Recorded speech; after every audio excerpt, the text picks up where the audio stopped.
Hey everyone, it's ScotRail 96 here. Hope you're doing well out there and have had a good weekend and a good start to a new week that is once again upon us.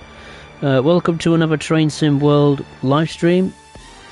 This time yet another Train Sim World kind of special, where I've decided to focus it on a different theme. This time I thought we'd do a little Scottish ScotRail kind of like special, where the purpose really is to do one big stream on two routes, which is the ScotRail Express and the 5 Circle Line. So what we're going to do is we're going to go on the ScotRail Express route, which is this one here. We'll go into its journey mode. We'll go on to the Edinburgh to Glasgow. Actually, no, I might not, because I want to pick the new timetable because it's busier and more varied. I think, anyway. Yeah, that's the right one. Yeah, and we'll pick the 385. 3 car or 4 car? I think we'll do 4 car for this one. And we'll do, I don't know, blimey. We'll do a commuter service at 9:15 AM or 14 AM, doing a run from Glasgow Queen Street to Edinburgh Waverley on a, I don't know, light cloud day. How about that? And then for the second route on the 5 Circle Line, I maybe will do a complete run of the 5 Circle Line from Edinburgh Waverley, maybe in a clockwise direction around the 5 Circle and back to Edinburgh again, or maybe like do half the circle going clockwise and then start at on the Leavenmouth rail link and then go back anti-clockwise to Edinburgh Waverley. That's how I've got it in my head anyway. Okay, so we've got an 8 coach train. Let's do the usual. Turn on the motion blur. Okay. Turn the train management system on before we do go any further. Okay, just making sure everything's all tickety-boo. Oh, hello. That's what I wanted. And we'll pick the... what platform are we on? It doesn't say. But a platform. Let's put in, I don't know, 5 5s. Millions of 5s. Enter and log in. Thank you very much. Saloon lighting, we want it on. There we go. We'll go on the home switch there. So the instrument gauge is already on as standard. Headlights is on dimmed, which is correct. This does not work. Okie doke.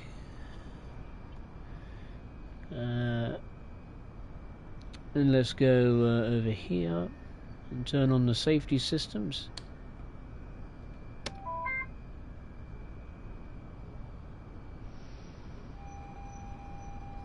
There we go.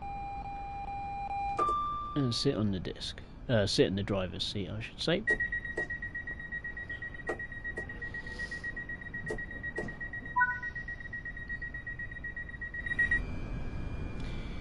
Okay, so this is our attraction. The class 385. I should change back to my usual controls. I only selected it in that setting originally to access the train management system. Let's take a look and let's have a look around Edinburgh. Sorry, Edinburgh. Jesus Christ. Glasgow Queen Street. So we've got another 385 there. That's out of action. We've got a class 43 HST there. A ScotRail Inter 7 City livery, looking very, very nice indeed. That includes the coaches as well. It's a 5-coach train. Sorry, 4-coach train. 4 coaches and 2 class 43 diesel electric locomotives on either end, and they will be going up and down the line. So let's get going.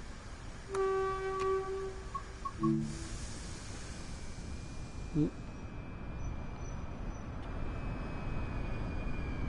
Down we go. Ooh. Now let's see the train depart.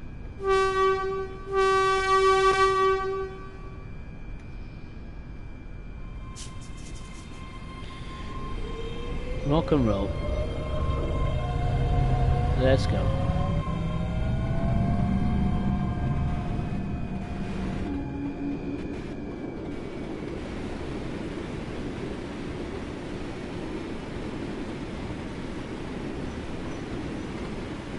Let's see if the rear unit has its tail lights on. Indeed it does, and the PIS displays are working. That is a positive, especially knowing Rivet Games' products these days. Let's increase the power.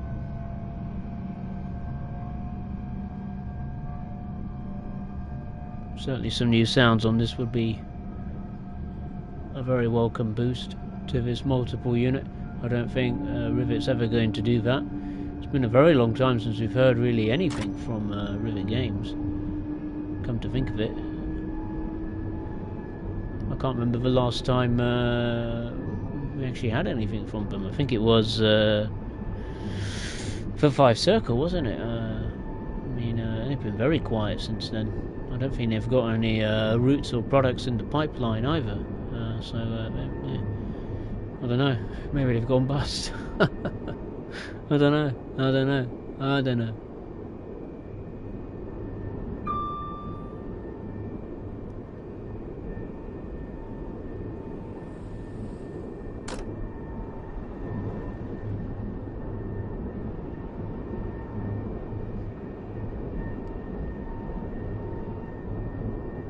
So the first stop is Croy. That's just over 9.5 miles away, which is there. I forgot to check our stops. So we are going to miss Bishop's Briggs and Lindsay, unfortunately, but it's not the end of the world.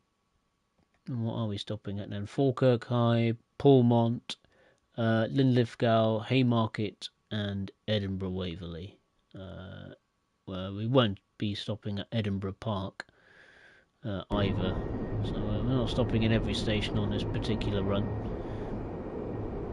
But you'll see them as we travel from Glasgow to Edinburgh. Just passing the depot on the right hand side. All very soon. In fact, the depot's there. Apologies. Eastcroft depot. This route has been out for 2 years now, because it came out in January 2023.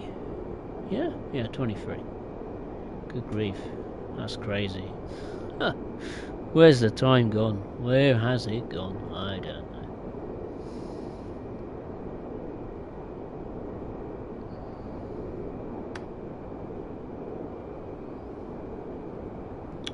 The speed limit will be increasing to 85 miles per hour.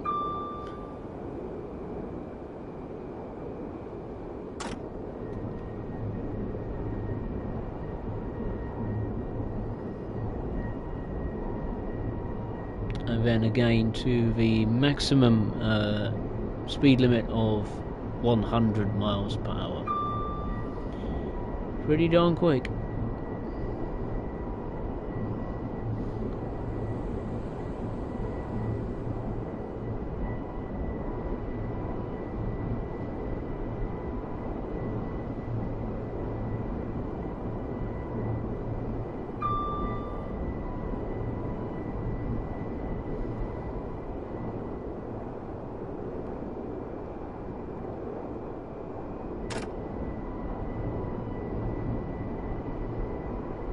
I don't think this thing has a speed control, does it?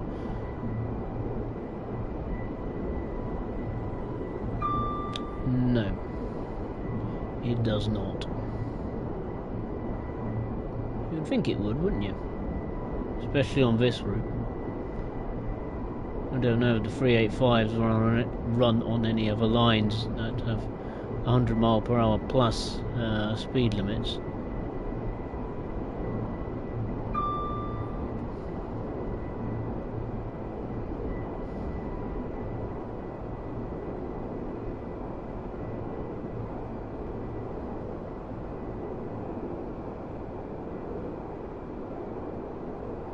Have it on notch 1 of power for the time being.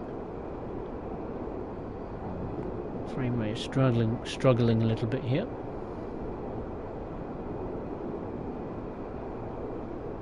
It's taken a noticeable dip.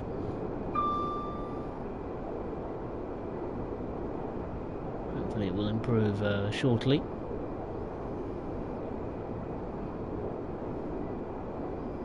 I think we just passed another depot, I think it is.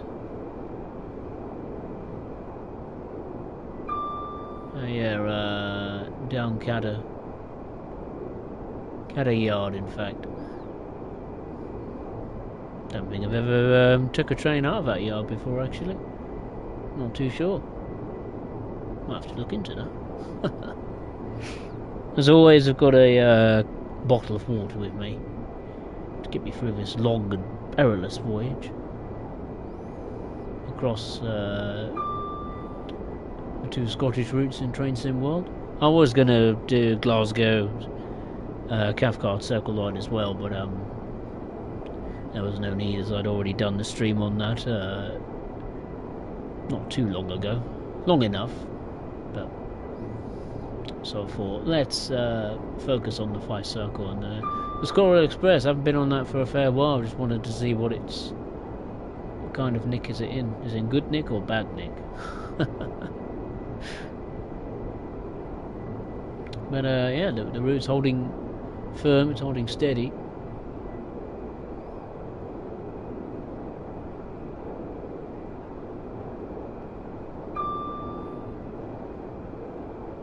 We've got just over 3.5 miles to go to our first stop, which is Croy.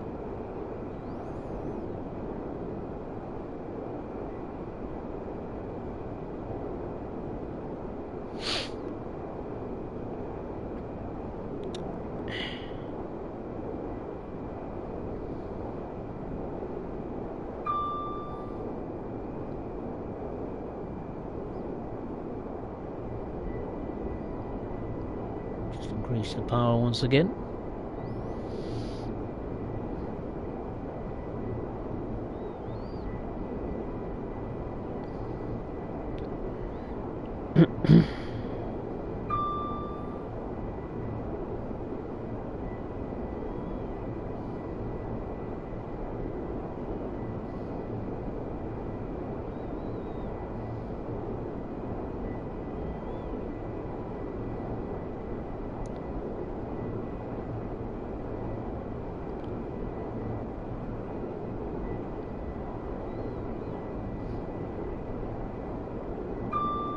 Right, we'll have to prepare to brake as the stop is coming up.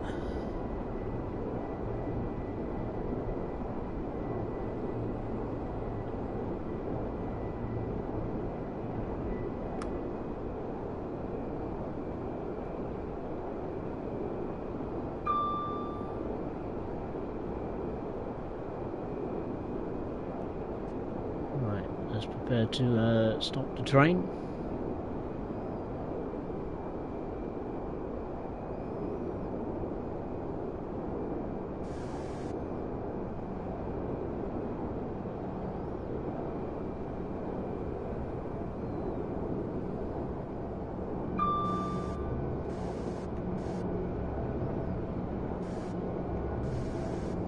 So it's a combined brake and power handle that we've got. So we can choose whatever percentage of braking we feel like. And right now I'm needing it in max.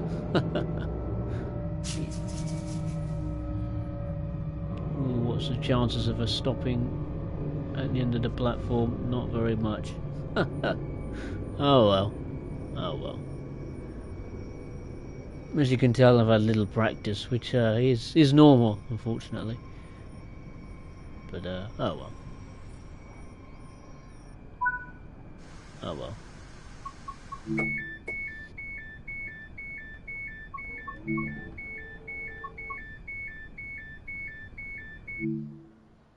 Did the rear stop on the platform? Yeah, just. We got a fair bit of it on, I think.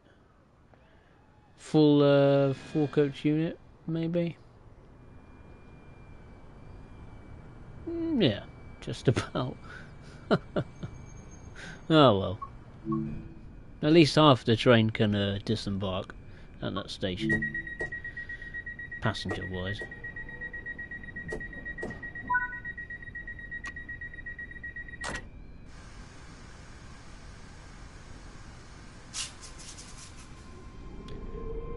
The next station stop is Falkirk, which is just under 10 miles away.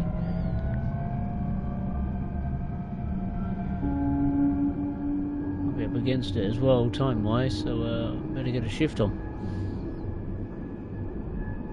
It's quite sluggish to accelerate at first, you know, but once eventually you get up to speed, it does start accelerating at a reasonable rate. Braking is surprising, but then again, you know, I've got 2 units connected together, so there might be a little bit of difference in braking if you're just operating a single unit or 2 sets connected together.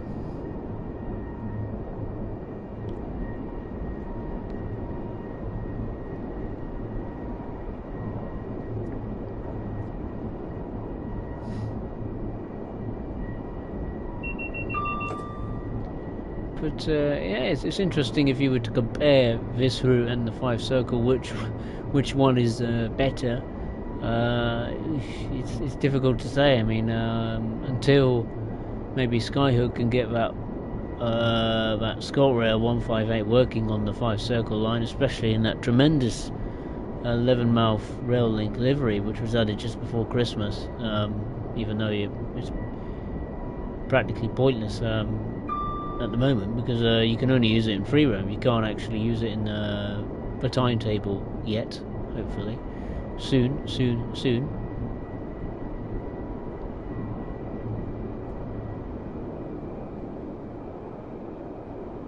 But I think from a route scenery perspective, I do think that the 5 Circle edges the ScotRail Express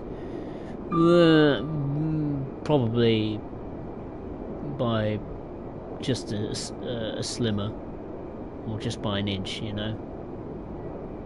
Because even though River did made some changes to the route scenery, or try to improve it, let's say, on the 5 Circle, I don't think they did enough. I think they could have gone a step further. But you know, that's Rivet, isn't it? I mean, they're not going to go back and add sounds for this, even though that was promised.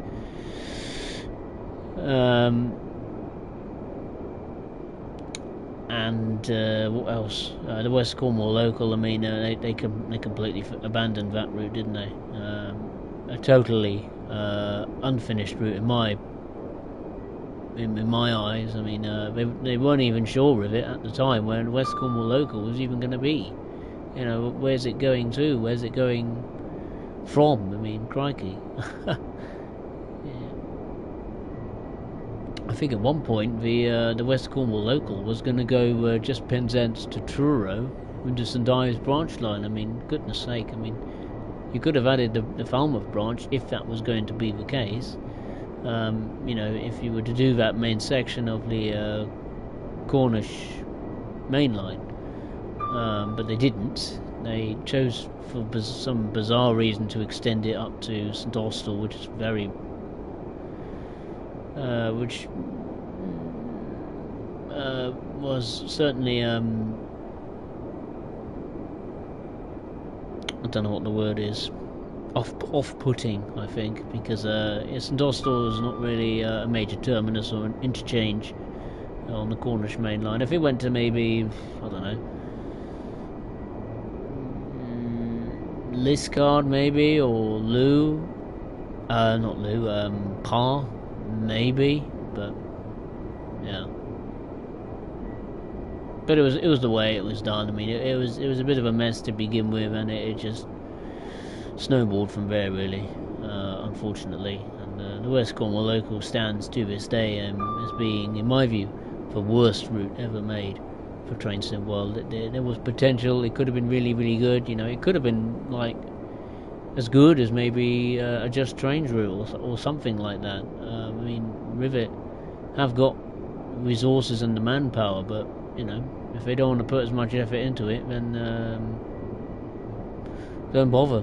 That's what I'd say. And West Cornwall Local was very, very clear. It was a half-assed job, and yeah, it didn't do much to resolve either the route's scenery, extend it, issues with the 150, which is very well known at this point. You know, sounds, physics, interactability. So yeah, a lot of issues about routes. So yeah, don't get West Cornwall Local at all. Not even on a discount. Don't get it. It's not worth it unless it's remastered, but I can't see that happening. We've got just over 2 miles to go until Falkirk High.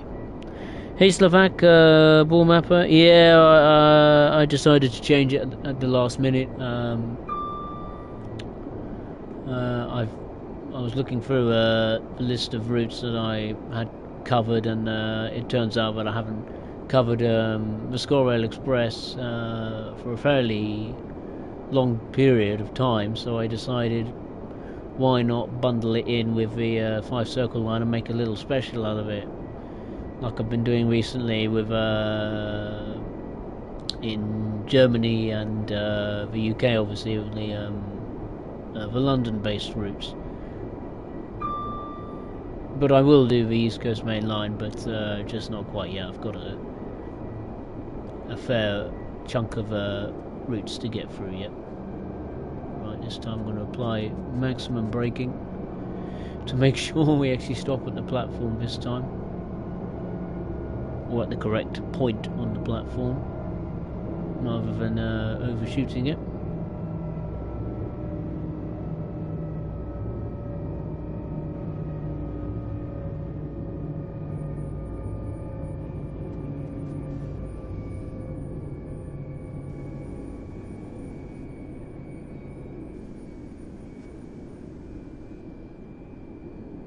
And we're actually ahead of schedule. That's positive. Didn't think that'd be the case, considering I wasted a bit of time at Glasgow. Can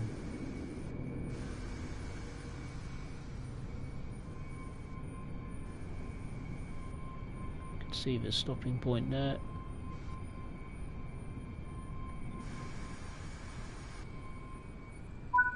There we go.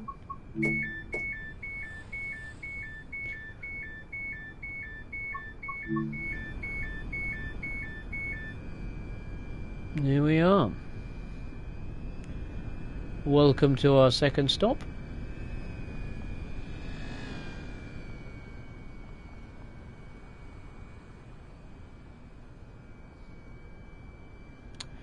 PI's displays are working.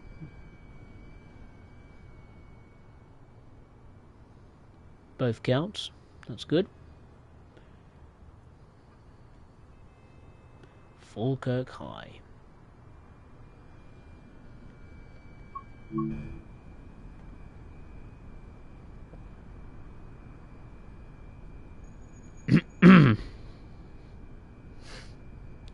We'll just wait until we will be told to close the doors. Oh yeah, another cool little touch is the CCTV camera. Look at that. I don't think you can look behind, but you can see in front, which is a cool little touch.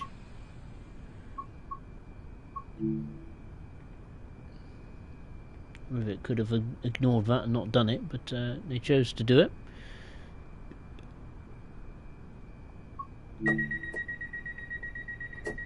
So that's something at least.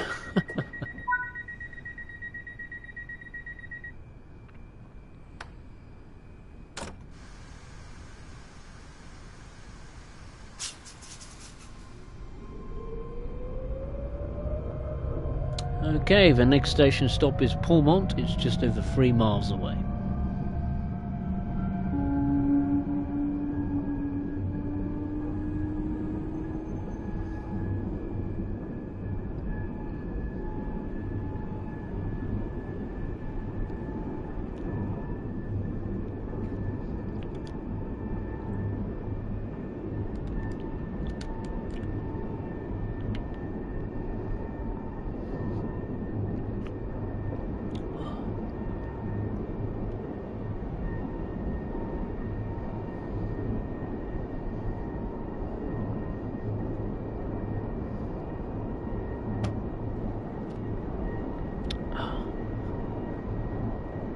Obviously, it's been pretty wild and windy weather in Scotland and Northern Ireland lately. Very treacherous weather conditions, wind in particular. I believe all ScotRail services across the country were cancelled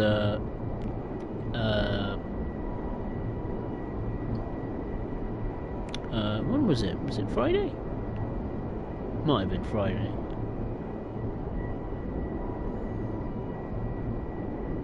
But it swept through Southern Ireland, through Northern Ireland, and then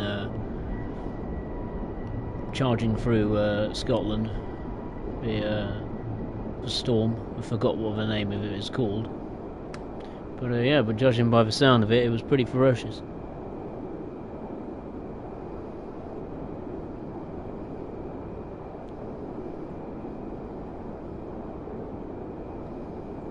Okay, we've got a speed limit change, 90 miles per hour, so let's meet that speed,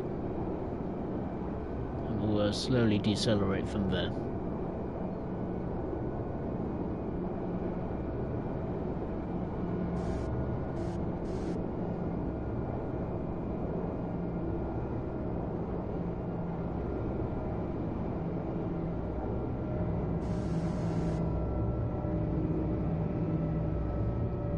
Train at the platform.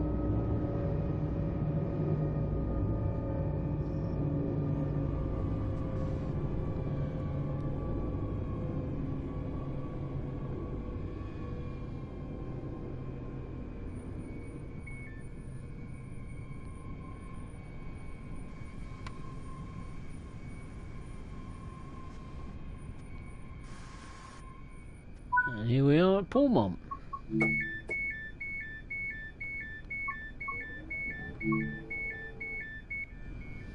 I've only come to realise that it's got the same door opening sounds as the 710 from the Overground. obviously this unit, and I think the 710 was built by the same manufacturer. What that is, I don't actually know. I can't remember. But yeah, it's a good looking unit, the 385. I will say that. Let's see the train depart, shall we?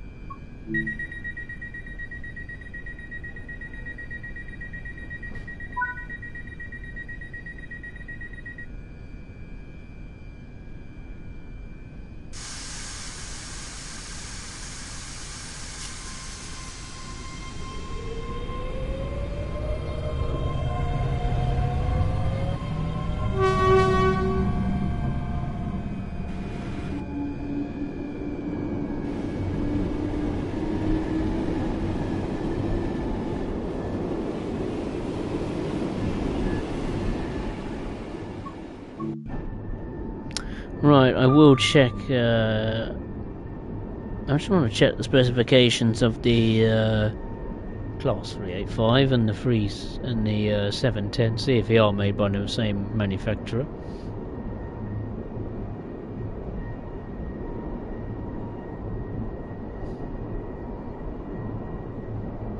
I might be totally wrong.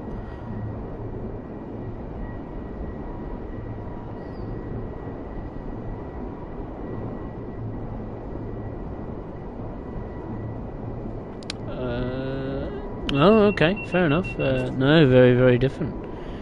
The 385 was made by Hitachi Rail at either Kasado Works in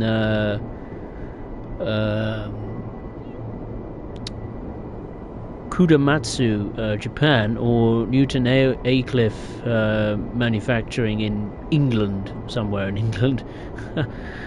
Probably Newton Aycliffe, I imagine. And the 710 was constructed by Bombardier Transportation at Derby's Litchurch Lane Works.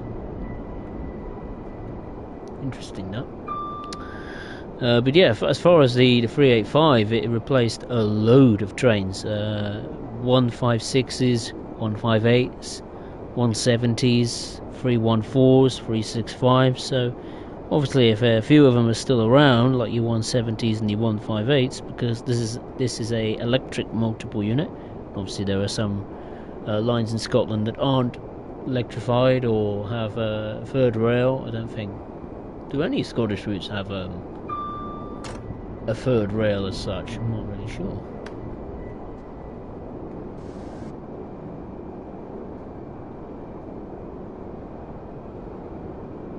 I don't think so.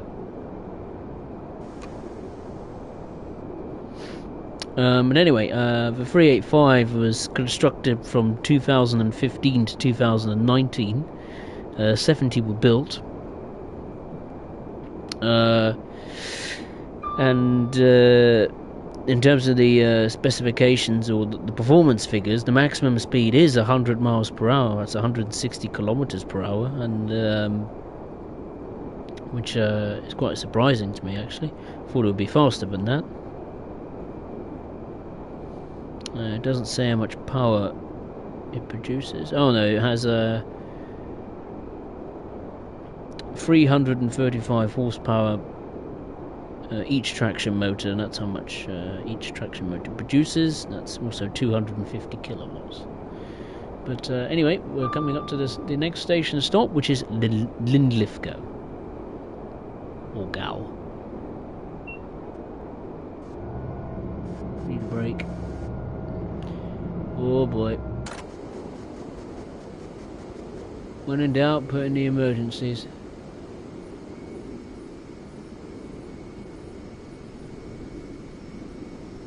That's me too busy looking at stats of the 385.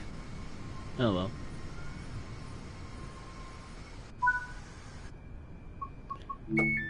Well, at least we're on time.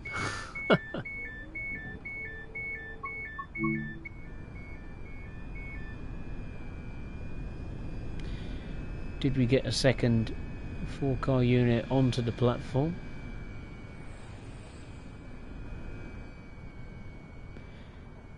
Indeed we did.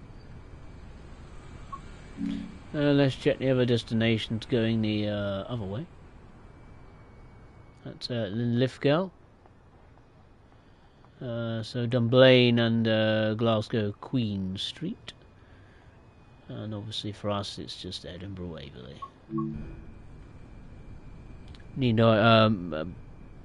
I must remind you that I'm on the new timetable for the ScotRail Express route, so it is more busy than it maybe would appear. Well, that's what the stats say anyway.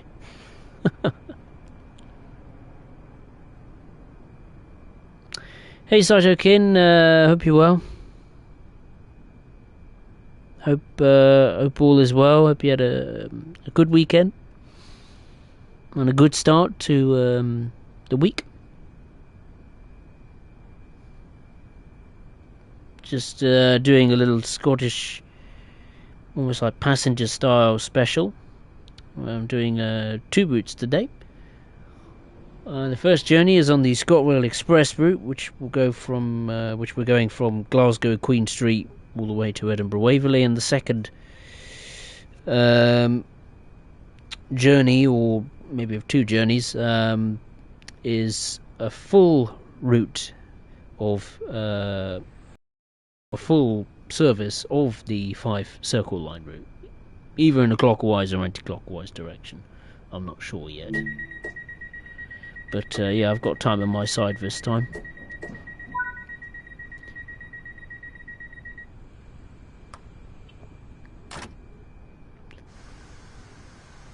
Brakes are released. We can accelerate. The next station stop is Haymarket, which is 15 miles away. That's the longest distance between stations we're stopping at. So let me remind you that we're not stopping at all the stations. We have missed a few. We've missed Bishop Briggs, Lindsay, and we will also be missing Edinburgh Park as well. Also, you may notice that the game looks to be stuttering a little bit, or like the map was stuttering. That's because unfortunately, my controller has caught a dose of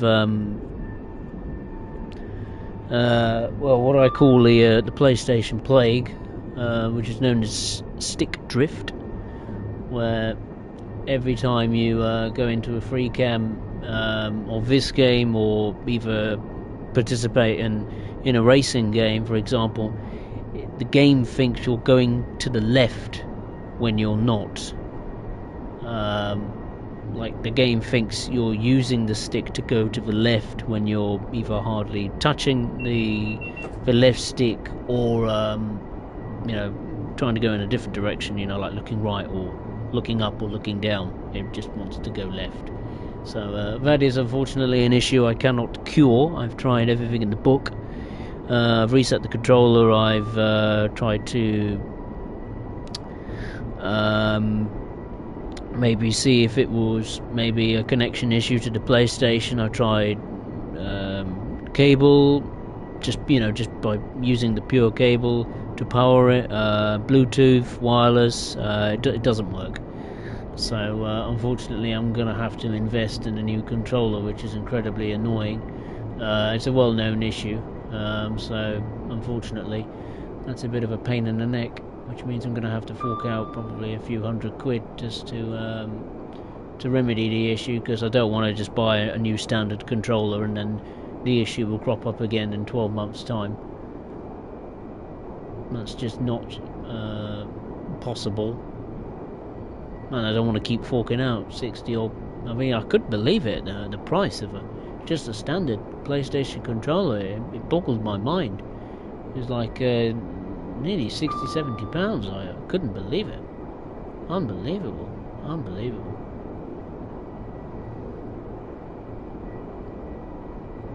But yeah, I'm going to have to get a new one. Not a standard one, I'll have to get a super duper one. The one that has all the different switches and buttons and sticks that you can replace if stick drift was to occur, you can just easily replace it. You know, the left stick with another left stick. It's like what you can do on some Xbox special like consoles. What is it? Elite controllers, I think they're called in the Xbox world. Think of it like that, but for PlayStation. So that's unfortunately what I'm going to have to invest in, which is a real pain in the neck. But what can you do? I'd rather invest in something expensive that will last for the long term, rather than just fixing the problem via a short-term solution, which in the long run will probably cost me more. So it's a bit of a pain, but I'm going to have to get through it. Thankfully, the game, the Train Sim World in particular, operates just fine in the cab camera. You know, in the driver's mode, the game or the controller doesn't want to play up then, which yeah, is a relief.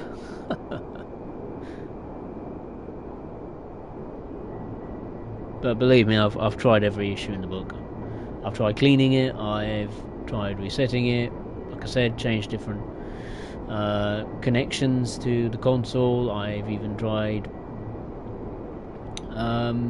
just almost like massaging the controller, by moving it around, all the buttons, and cleaning it rigorously, but it just doesn't want to play ball. So I've got no choice but to, like I said, painfully invest in a new one, which is a shame, because I've had this controller since I've got the PlayStation 5. When was it? 2021. So yeah, a long time ago. So I'm surprised it's lasted this long. But unfortunately, it's the plague has come and infected my controller. Unfortunately.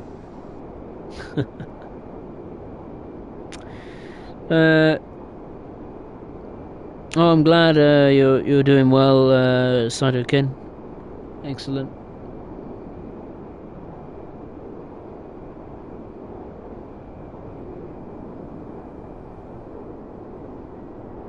Right, I was busy chatting away. The speed limit has dropped to 80 miles per hour. We'll be increasing once again to the maximum permitted speed of 100. As we've got just over 8 miles to go to Haymarket. Lovely. We should get the full run of the this route completed in just under an hour. Well, that's what I'm thinking. We'll see. But yeah, I mean, I think what is it? A new route's meant to be released this week. The first German route since Train Sim Mod 5's iteration launched, and that's the Pfalzig-Luckwiesbahn on Thursday.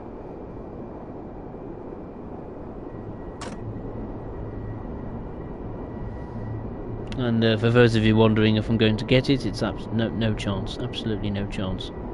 Not at full price, especially with the fact, like I said in the news video, it doesn't come with anything new. So, what's the point? The route looks quite interesting.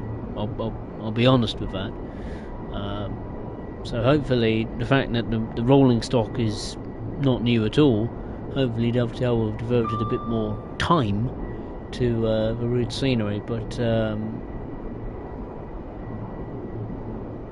don't hold your breath. It's Dovetail we're talking about. I hope so. I hope they prove me wrong. Hope they prove me wrong. But the route does look interesting, I must say. But charging it at full price, I can't excuse that. It should be, at the very least, on a discount. But No. Full fat price. But there we go. I'll give it 1 or 2 months, it'll be on the sale. So, and as we know these days, time is absolutely flying by. So you really won't be missing out on much.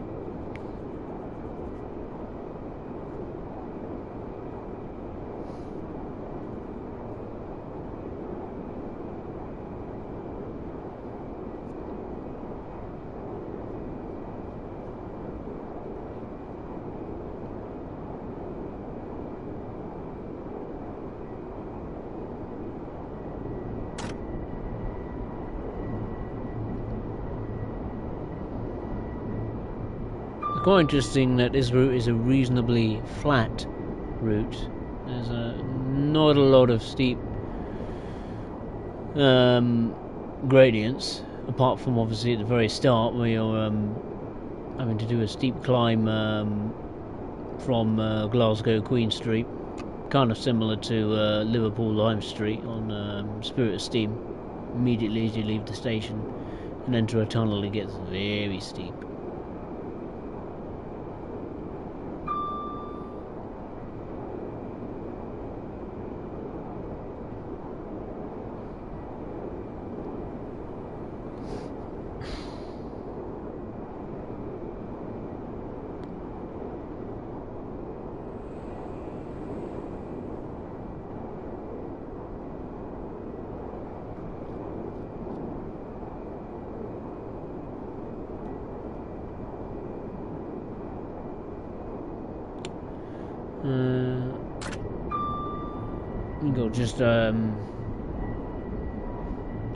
Got not long to go actually until Haymarket, just under 2.5 miles away. As you can see, the Fife Circle itself, well, a bit of it, has joined us. And I need to start braking here. That might be a very wise thing we do.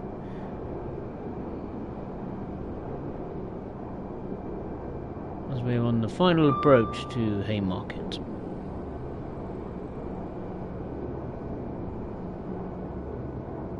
I'm also going to be passing a stadium.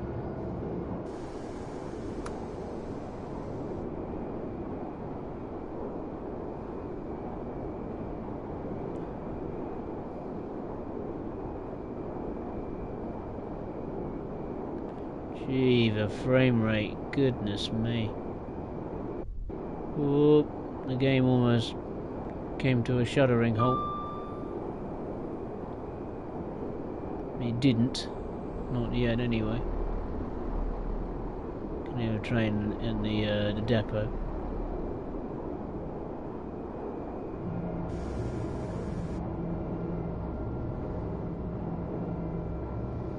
There must be a lot of trains at the depot at Haymarket. Oh yeah, loads of them. None of them I don't think you can actually access and do empty stop moves, annoyingly, but well, at least some are there.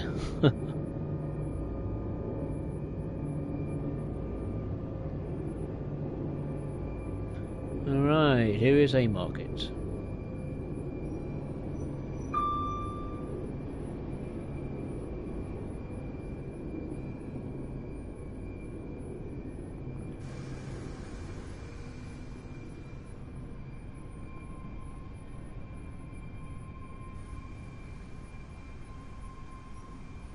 I think that'll do. It's very strange, we can hear a lot of the outside world in the cab.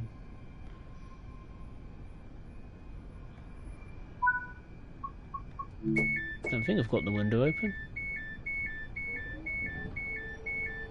No. In fact, you can't open a window in this cab, so I don't know why all of a sudden there's no door open back here. That shouldn't be. Oh no, wrong door. My bad. Yeah, just find it very strange. We can hear a lot of the outside world. But anyway, here we are at Haymarket. It's nice as they got the sign Oh, don't think I've ever noticed that. Oh, that's something. Obviously no services call at this platform, but they do at platform 2. And further down, I don't think the service is going to that platform either. No, they don't. Oh well. But on platform 4 and 3, at least there is some services. Well, they have to call it the station.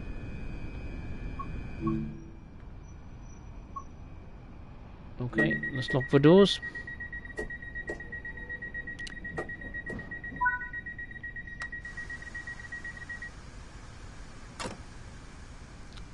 Alright, let's go to the next and final stop, which is Edinburgh Waverley.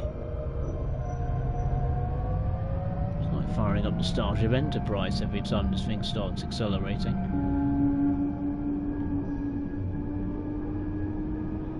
You could just see it, couldn't you?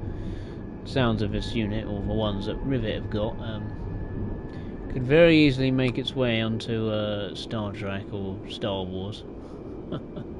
Or a sci-fi kind of film. Hey Andrew, hope you're well. But this route is nice. It's alright, it's made by Rivet, so yeah. Low expectations when it comes to the scenery. But it's okay, it's okay, it's okay. It's not brilliant, but it's okay. So I'm doing a kind of a Scottish themed special. Where we're looking at 2 routes in one stream.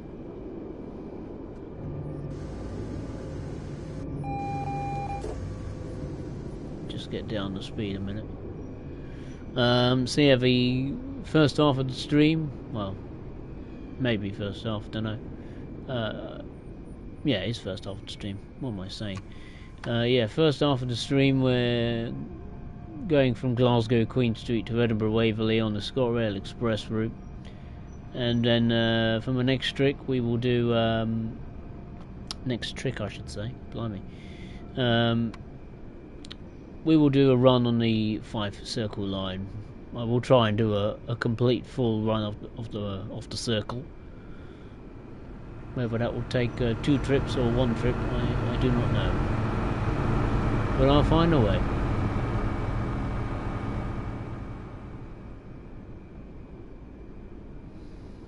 So, no, too late now. But we would have passed Edinburgh Castle, which is modelled fairly accurately.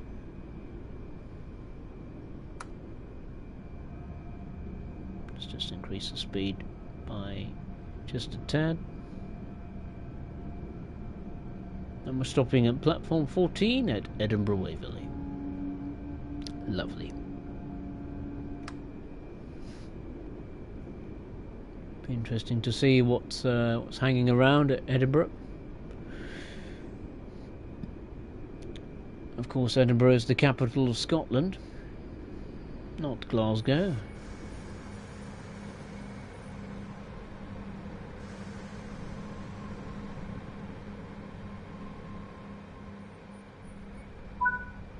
So here we are, journey's end. Passengers can disembark from the train. Not as if there is any on board. Okay, that took us just under 50 minutes, and we stopped at Croy, Falkirk High, Portmont, Linlithgow, Haymarket, and finally terminated at Edinburgh Waverley. Let's take a look around the station, see what trains are hanging around. We've got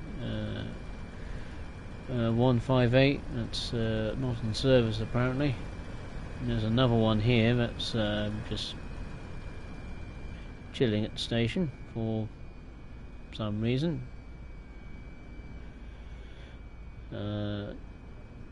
Yeah, but we got a service coming from going to Aberdeen, one going somewhere, don't know where.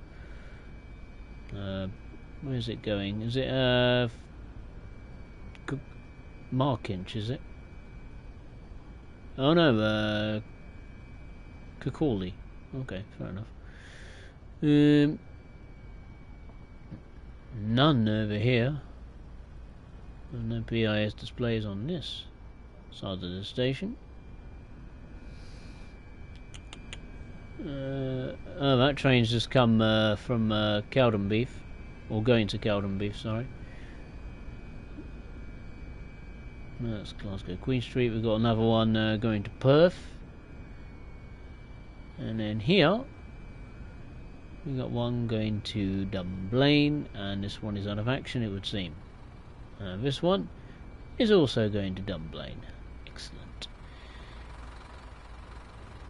And over here, can we... Yes, we can. I don't think there's any PIS displays on these platforms. I'm surprised I'm actually able to go over here. Before it was blocked, so you couldn't go down here before. So I will have a little peek. Jeez. And the bridge looks nice, I'll give it that. Some of the buildings, but goodness me. Crikey. Yeah, the roads and the pavements are... I mean, look at that building. Looks like it's... I don't know. Good grief, it's like it's just rose out of the rubble from underground. Good grief. It's a nice building here.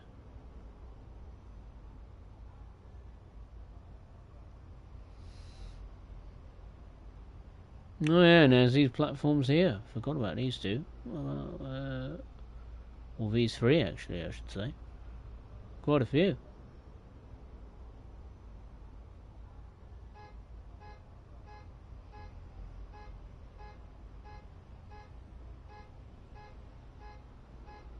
Operations Depot.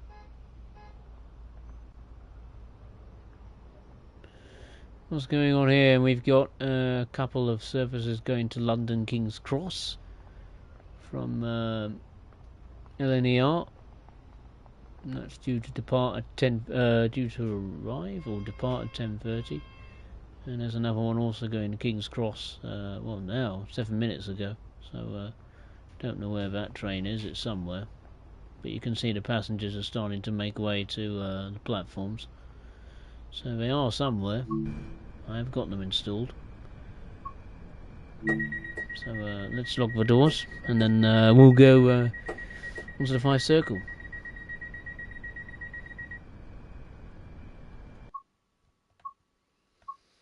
So let's go to the main menu. There we go. Andrew, have you made yourself a cup of tea? You usually do. No, not this time. No. I'm teed out for today. Just got a bottle of water.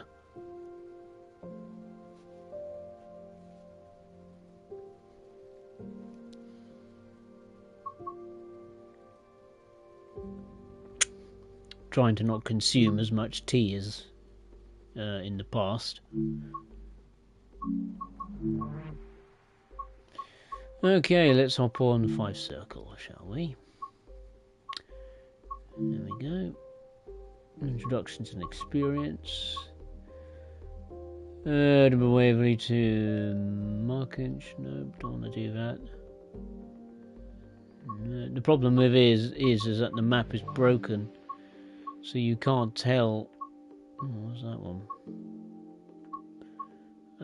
Which service is doing the left side of the circle or not, which is incredibly irritating. And coastal side of the loop, along the inner loop, so it's these, I think, I'm not sure. From Glenrose with Thornton to Edinburgh Waverley. That's also Glenrose with Thornton. That's in the snow. That's no good. All of these in the snow, are they? Oh, that's no bloody good. Double booked. Run passenger services on both sides of the loop. Okay, this seems a bit more promising. To Glenrose with Thornton. That one looks okay to me. Let's run this one.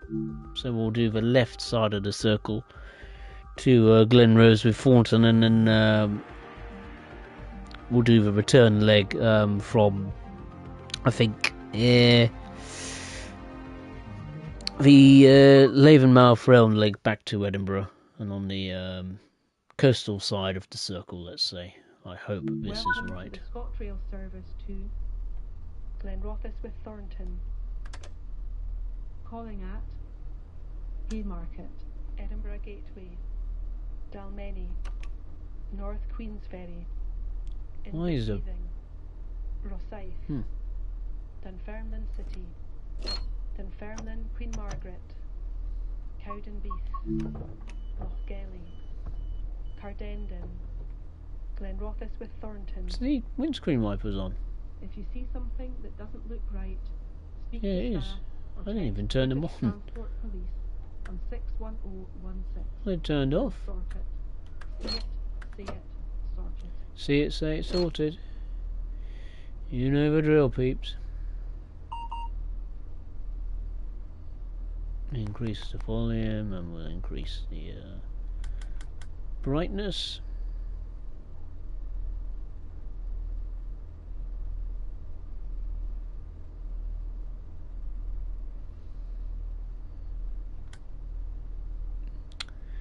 Oh yes, turn on the safety systems.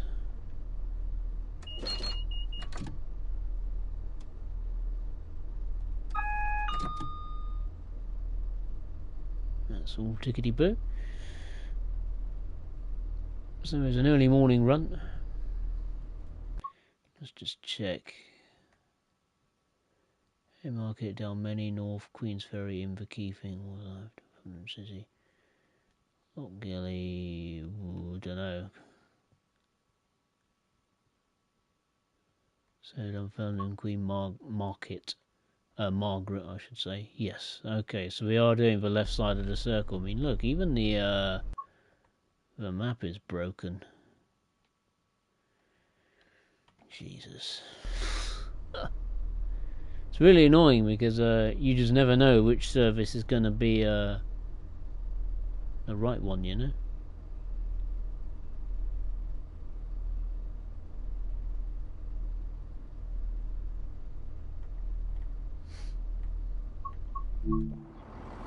Anyway, let's see what's cooking at Edinburgh Waverley at this time of the morning. We have a 395. That's just come either from Inverness or Aberdeen. And that's going somewhere. Edinburgh, apparently. And as you can tell, oh yeah, we can stop. The doors are open. So he's going somewhere, probably back to King's Cross. I'll just check back at these platforms, see if any LNER trains are skulking at the back here. Negative.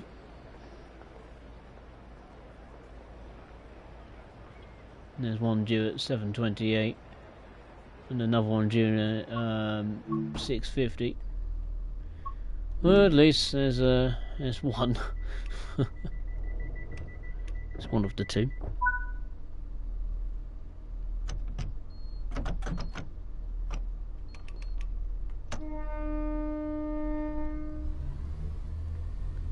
Right, let's rock. Let's go to Haymarket.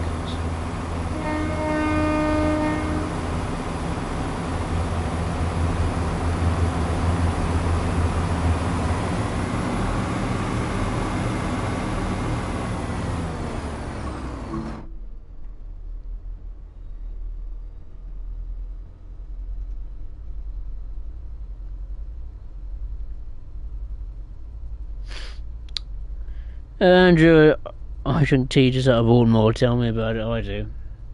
It was my day off today, so I drank my What was it? 3 cups of tea.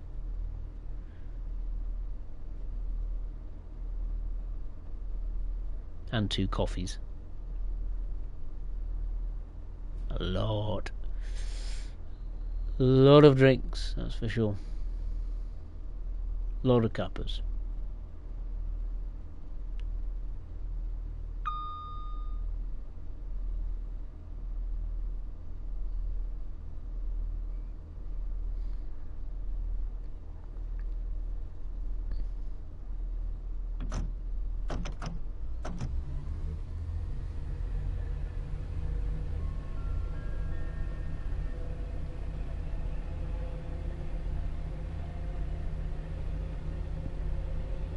We'll soon arrive at Haymarket. Don't forget to take your belongings with you before you leave the train.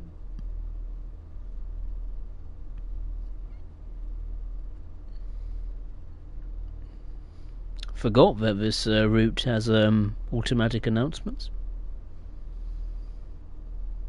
Albeit unlicensed versions.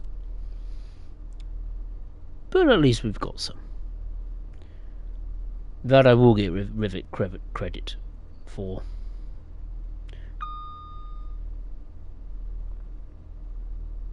And the only ones that have bothered to try it.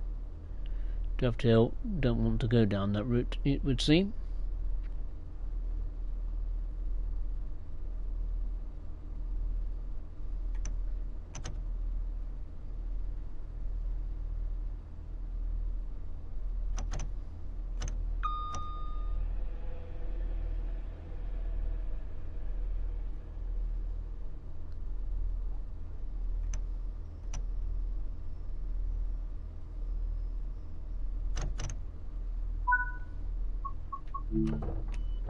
There we go.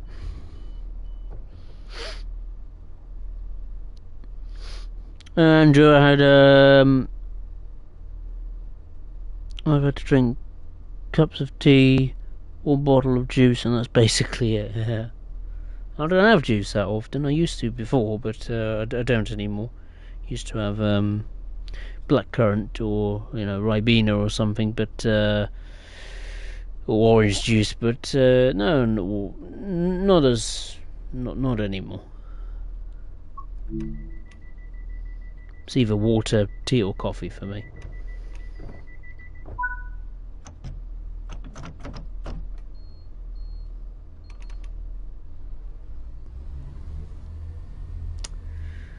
Okay, the second stop is Edinburgh Gateway.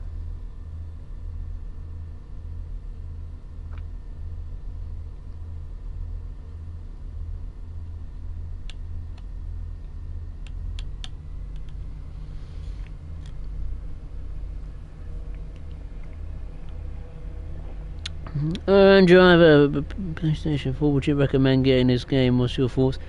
On PlayStation 4, absolutely not. I don't think it's in a very good condition. It depends what you want to play on it, really, to be honest with you.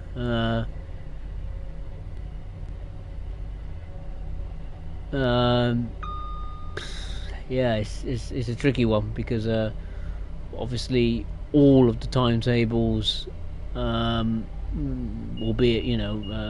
new timetables on routes that have come out recently, is obviously very restricted because Dovetail can't get a full route timetable working on those platforms anymore because some timetables are just way too intensive on the hardware, unfortunately. So I wouldn't recommend getting any Train Sim World for that matter. I would just think about upgrading to a PlayStation 5 as soon as possible, really, because I don't know how long it's gonna last. Train Sim World being, or Dovetail continuing to produce content for the PlayStation 4 and the Xbox One for that matter. I mean, we do have to think that some of these consoles are getting on a bit now. I mean, the very first Xbox One and PS4 was, blimey, it'll be 12 years, I think, this year, isn't it? And obviously the later versions, your X's and, your Xbox One X or PS4 Pros, when did they release? 2016, 2017? It's a long time. Long time. I mean, even if you get a brand spanking new one from Sony or Microsoft, the game just can't cope, or some routes just can't cope with the intensity of the timetables or route scenery. I mean, the excellent routes from Just Trains have had to have slimmed down timetables.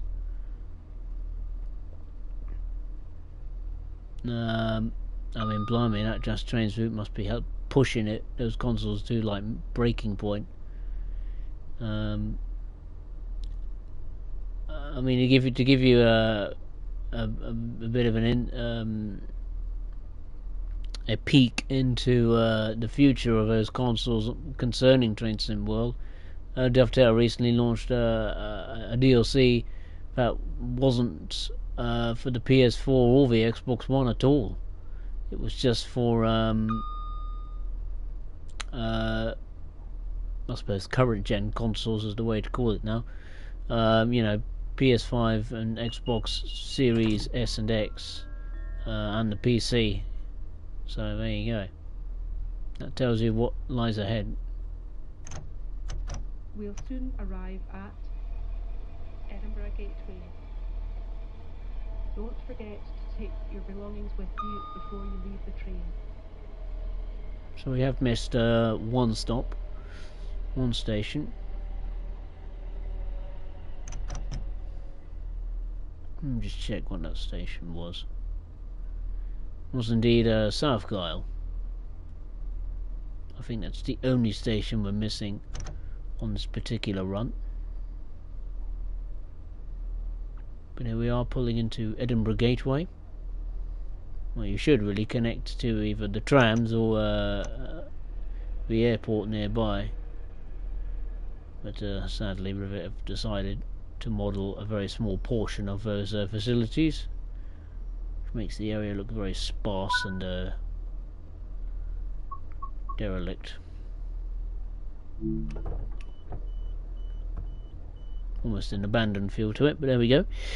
But yeah, that's what I'd say, Andrew. I wouldn't bother. I wouldn't bother getting any of the new stuff regarding Train Sim World on your console. You need to upgrade to a new one. It's sad to say it, but unfortunately, that's the way things are going. Because I don't want to see you buy, the latest version of Train Sim World on your PlayStation 4, and then a few months' time, or then 4, 5, 6 months down the line, Dovetail's going to say, look, we're not going to make anything now for these platforms. So that's a waste of money, isn't it? And you don't want that, do you?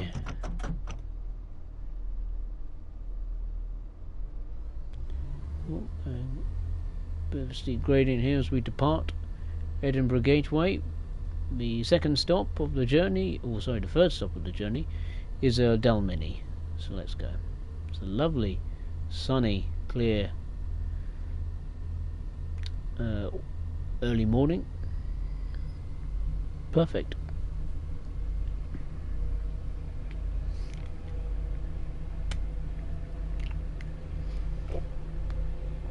I mean, I don't know how much a box standard PS5 is at the moment, but blimey, I got a PS5 when they were very, very rare to get, because obviously there was a bit of a shortage in consoles, either because of the chip shortages at the time due to the COVID pandemic, or to other pressures, because I don't think the people over in Japan could work at their respective Sony facilities, due to the pandemic or lockdown, whatever. So I got mine. It was ridiculously expensive, but yeah, it was worth it because I managed to get one. I got it from America, ironically. Way more than I should have paid for it, but here we go. Got it, and yeah, still lasting the test of time. So obviously got a good one. Because my cousin recently got a PlayStation 5, and that's all. It's nearly that long, and it's nearly on the verge of blowing up because there's a problem with the fans or something. So yeah, I'm very, very lucky.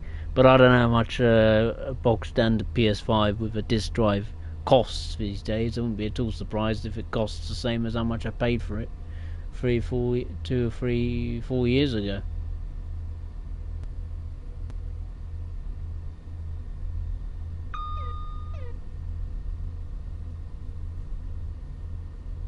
And obviously you don't want to even go nearer buying a PS5 Pro.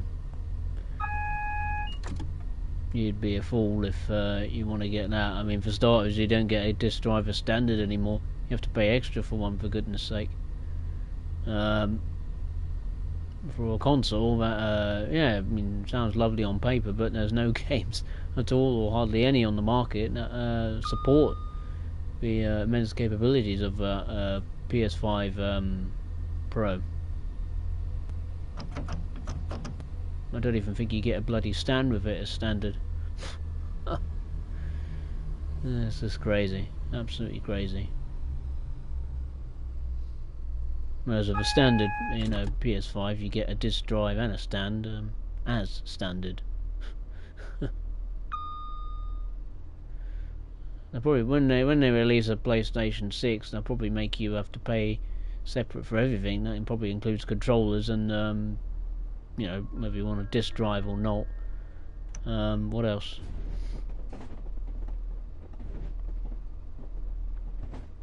We'll soon Cables. arrive at Dalmeny.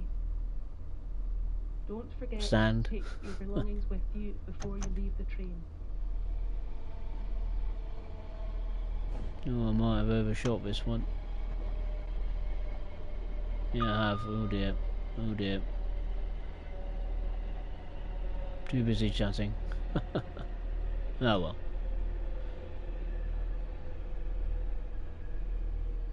I'm gonna try and stop.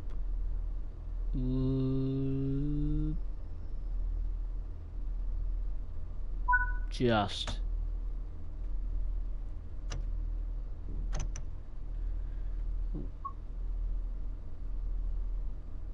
I could roll back, couldn't I? Shall I roll back? Yeah, might as well. Let me go in the free cam a second. Try and see it. Oh Christ, I'm in the forward position.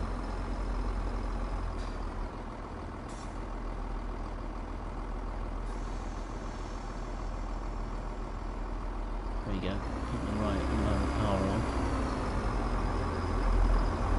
I don't want to go past the red signal, otherwise I'll be screwed. Yeah, nothing to see here. Nothing happened. It's misty anyway, so you won't see much.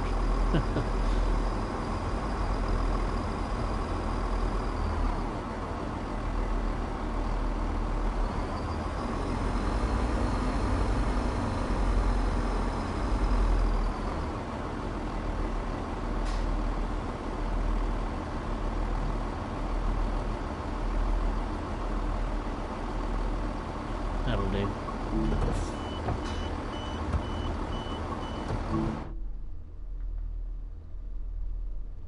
I'll tell you what route I haven't been on in a very, very long time. That's just got the what is it, East Coast Way in the London commuter. I dare not go on those routes because obviously they haven't been updated in a very, very long time.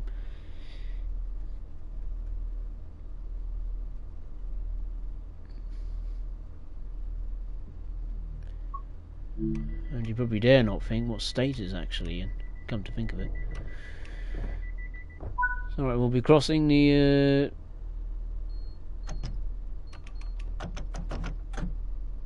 Forth Bridge. One of the most iconic bridges in the world. Unfortunately, it's very, very foggy, so you won't be seeing very much. But there you go. I'm sure it'll disappear.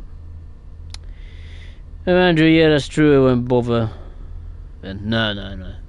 You're better off just saving up for a new console. Because sooner rather than later, Dovetail's gonna put the PS4 and the Xbox One on the chopping block.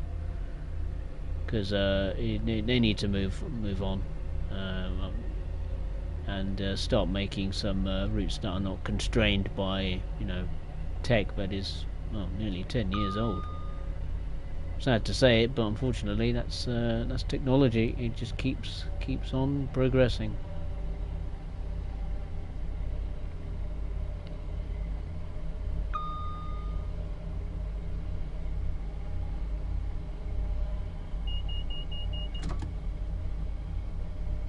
Okay.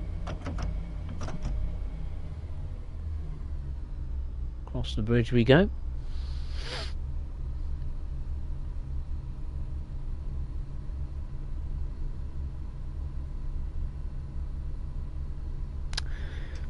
I think I'll save the usual YouTube shenanigans. If you've enjoyed the stream so far and you've liked what you've seen or heard, then of course feel free to hit the thumbs up button below.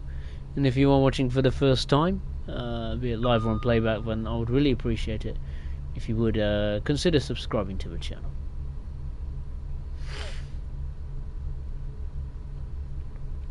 And as far as the next stream is concerned, that will take place next Monday, believe it or not, in February. Where's the time gone? February the 3rd, in fact, 2025.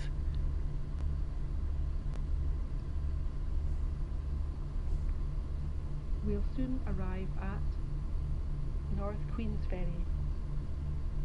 Don't forget to take your belongings with you before you leave the train.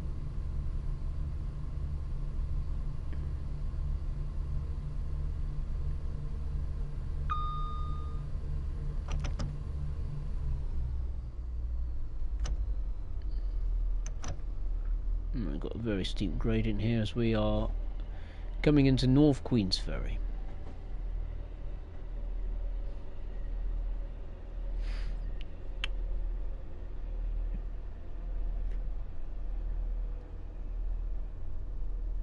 Ooh, we should stop at the end of the platform or near about, so it won't be as bad this time.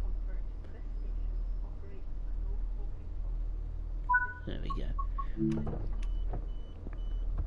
Yeah, and the route we'll be taking a look at. Just thinking.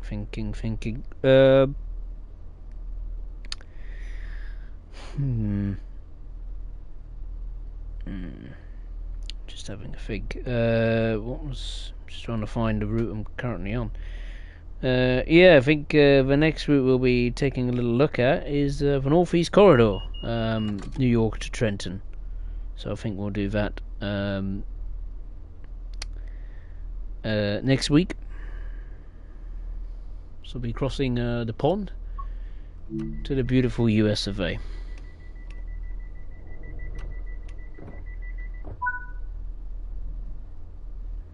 So yeah, lots more things. Lot more routes to take a look at, have some fun.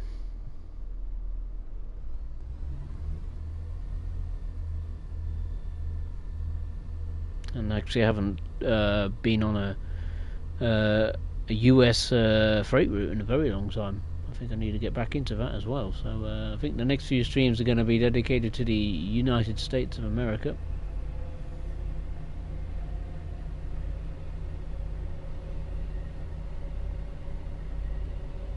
I think I'll do that.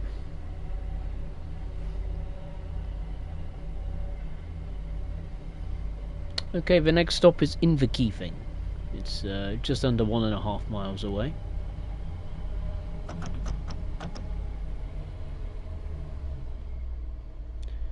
And once we've departed that station, we'll be heading in a northwesterly direction at first, before then cutting back and going northeast.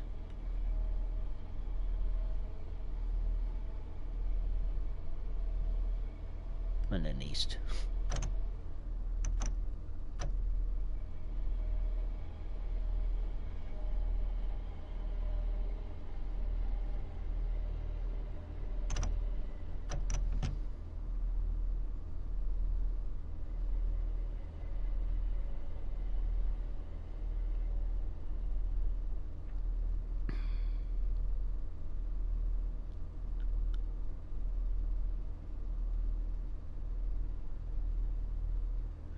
Of course, next week or week after, there'll be a new roadmap for Train Sim World.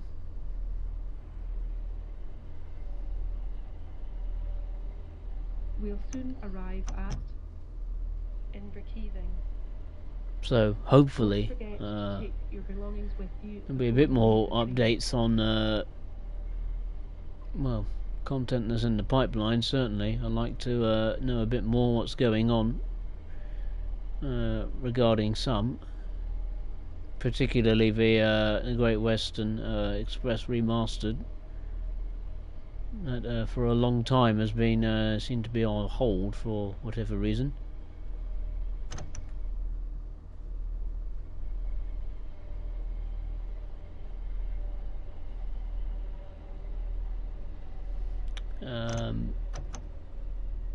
But that Metrolink locomotive add-on, that does look quite interesting.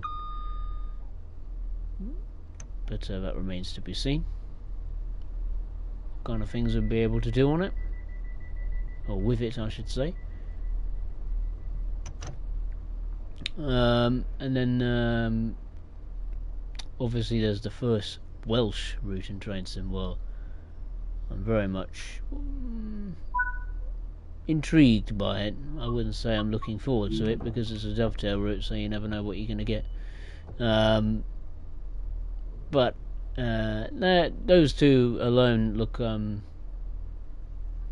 my main interests. They are top of the list, so to speak. The others, the Dutch route, no interest whatsoever, and same goes for the what is it? What was the other one that was in my head? It just disappeared.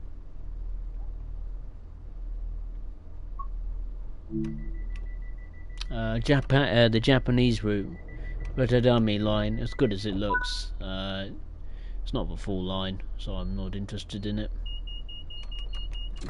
But it does look spectacular. I will give it that. Oh, the mist has decided to just vanish from thin air. That's fine by me. Okay, that's dynamic weather for you, I suppose. Yeah, the next station stop is Rosyth. It's just under 1.5 miles away. And yeah, the overground North London line, or part of it, I should say. That's coming. Well, this year for sure. But unless the developer is committed to actually finishing the Darm route from to Richmond, instead of terminating at Woolston Junction, then I have zero interest in that route, because I think that's just pathetic that it's been constructed only to Woolston Junction and not to Richmond. I mean, it's only 12 miles, for goodness sake. Yes, I know it's one developer, but considering I imagine it's going to cost a bit of money, considering it's a TfL branded product, I have very little sympathy. I'm sorry.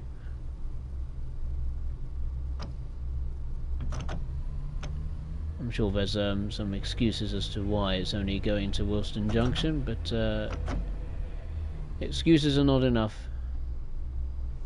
Should have been built to Richmond. I mean, if the developer's committed to maybe finishing the route to Richmond, fair enough. Then I'll take the word of the developer. But until that commitment has been made, then no chance. I mean, I don't care how long it will take to complete.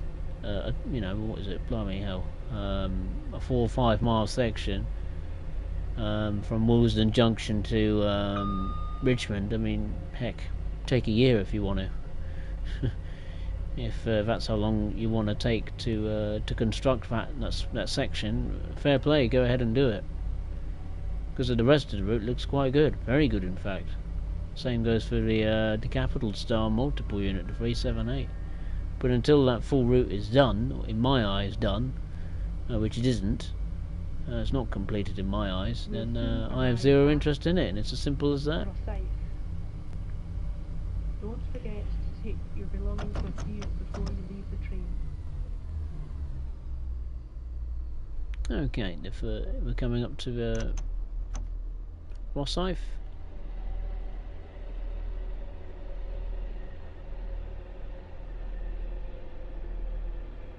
Oh, we might miss the stage. Stop here.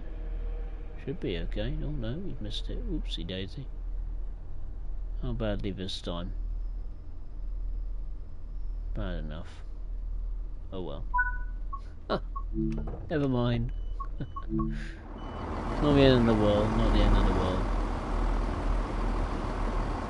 So obviously we're now on the left side of the circle, going towards Glenrose with Thornton. So that's Rosyth.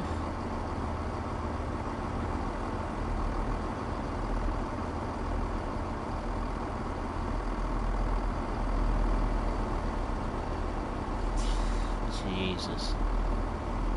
Goodness me.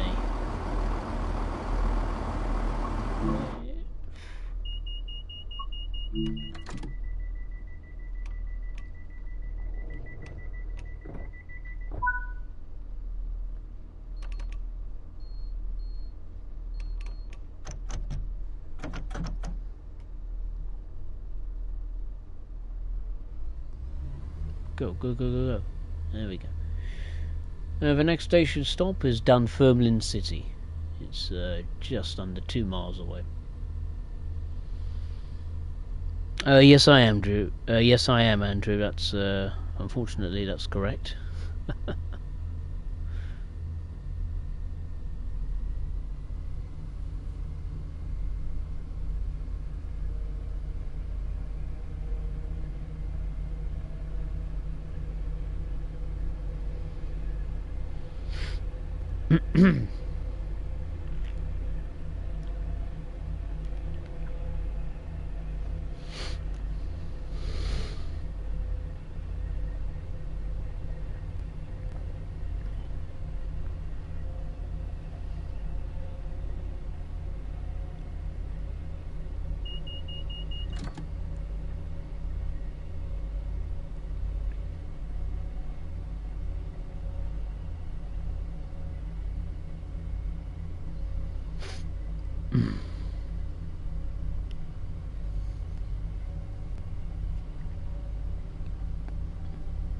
Are you, Andrew? Are you going back to work, or do you have a day off tomorrow or a week off? Or are you busy doing other things?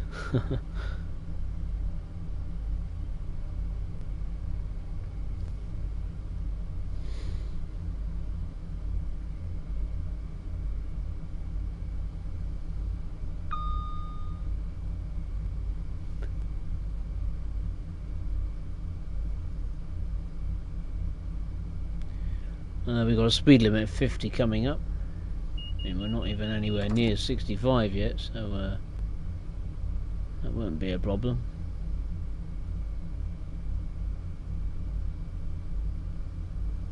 We'll just get past this bridge. We'll go through the bridge or under the bridge, and then we can start to reduce speed.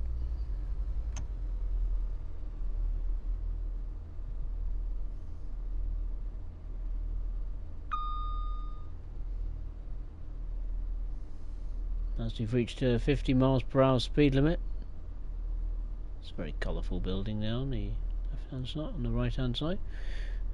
We are shortly be arriving into Dunfermline City. Got a bit of an uphill gradient here.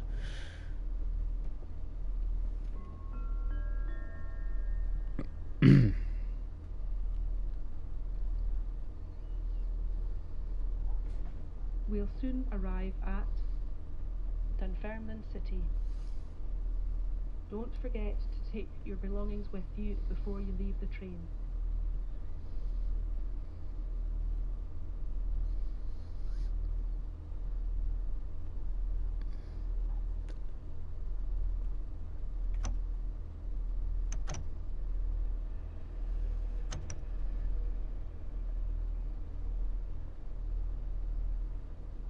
I'm pretty sure we will be able to stop at the correct point this time. It's been a little bit patchy in this stream, for which I apologise. I haven't bothered to practice as normal. Right, let's get on the brakes. There we go.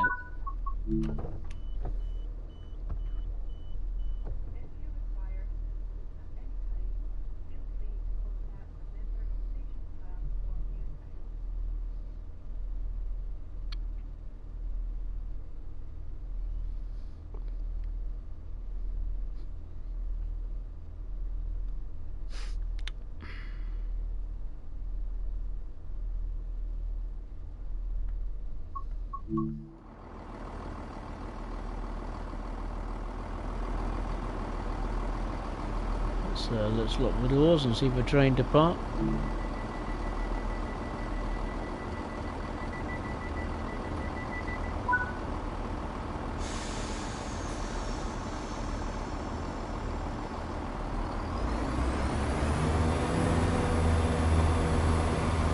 There we go.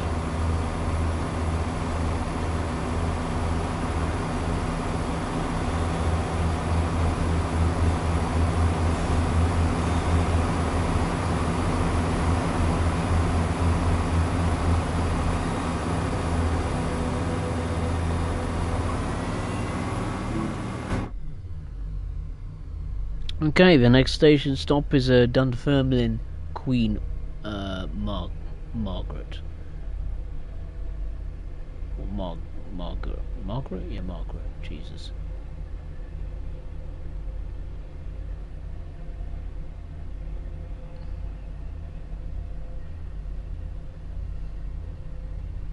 And the route is just over 1 mile away. Andrew, what's the horn sound like, please? Yeah, sure.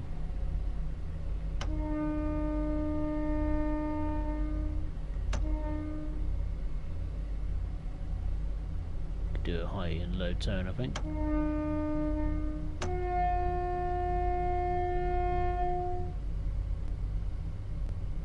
It's okay. It's alright.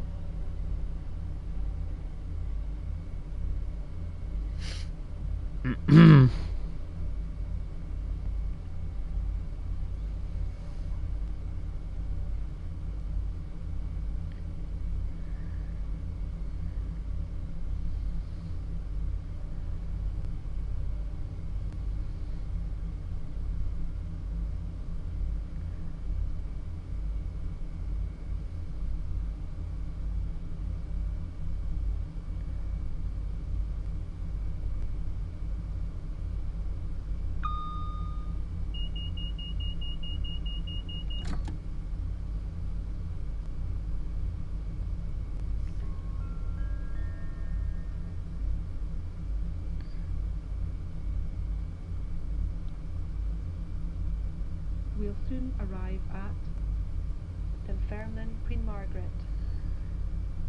Don't forget to take your belongings with you before you leave the train.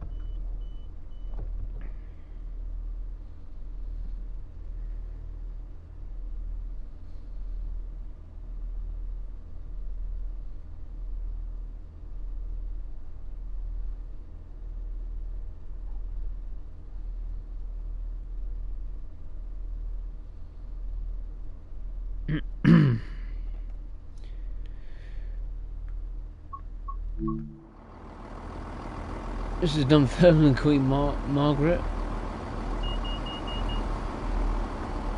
Reasonable size village, or not even a village, is it? Maybe a little town, maybe.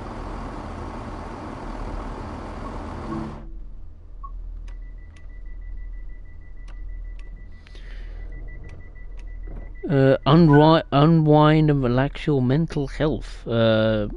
Good evening. Hope you're well. Just doing a little ScotRail special on why are the wipers turned on? Did this at the start of the service where it just decides to turn on.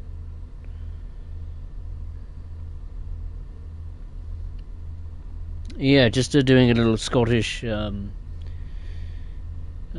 passenger like special. Doing 2 routes that connect to each other. So I did one journey on the ScotRail Express going from Edinburgh to Glasgow to Edinburgh, and now doing a run on the 5 Circle line from Edinburgh around the circle back to Edinburgh again. The next station stop is Cowden Beef. It's just under 3.5 miles away.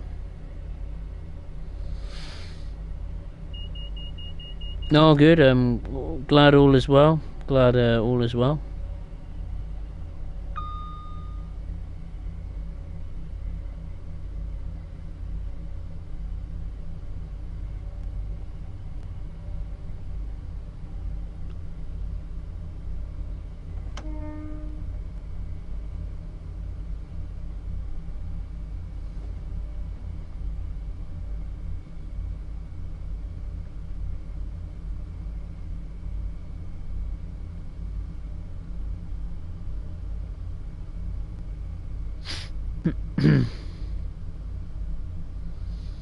Okay, Andrew. No problems. I'll still be here.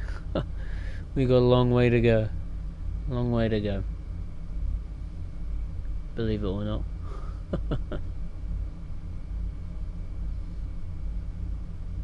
Probably got another an hour or so. Sometimes these are kind of like special themed streams. Yeah. They take quite some time.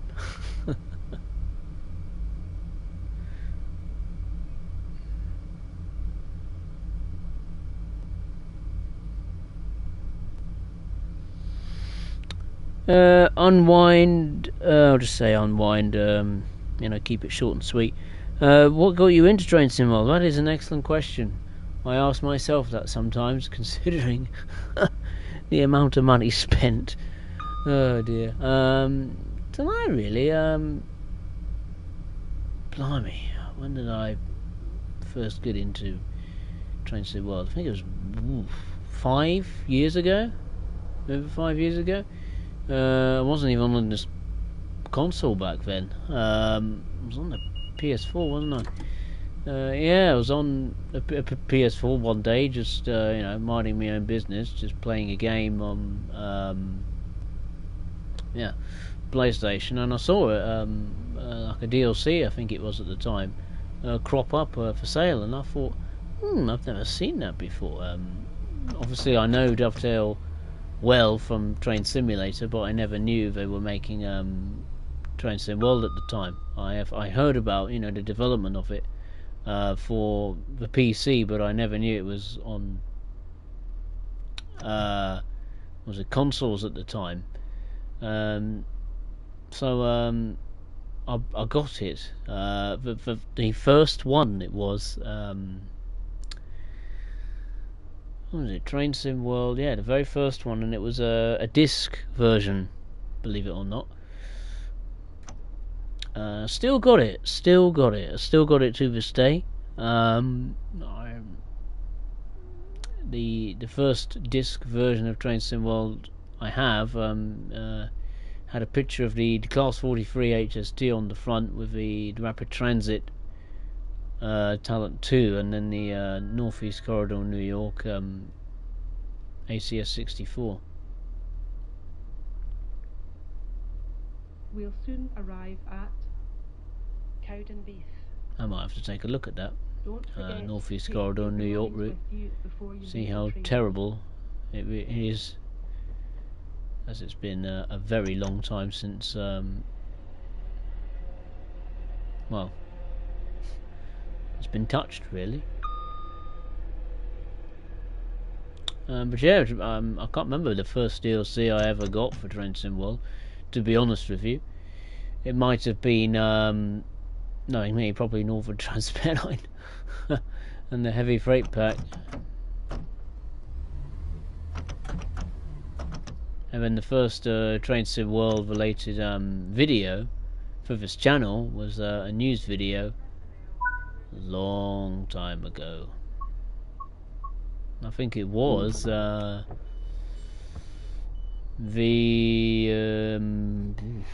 blimey, I think it was the shunter, wasn't it? The Amtrak SW 1000R, wasn't it, at the time? So yeah, that's there's a little history lesson for you.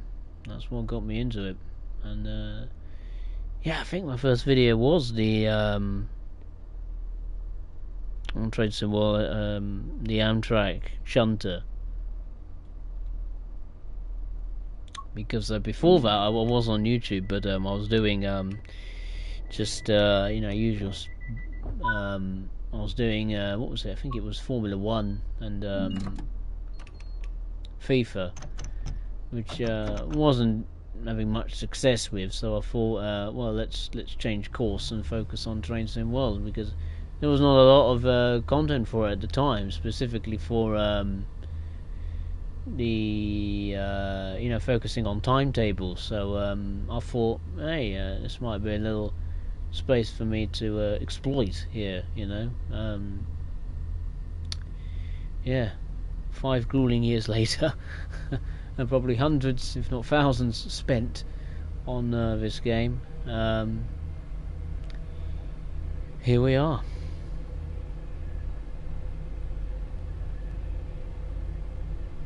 How long will I keep going with the game in its current trajectory? And well, I don't know, to be honest with you. I haven't really thought of when, if or when I'm going to ever pack it in. But with the game or with YouTube. But I don't know. We'll see. Either Dovetail goes bust, or I don't know. Somehow, maybe I'll keep playing this game until I don't know, my retirement age. Yeah.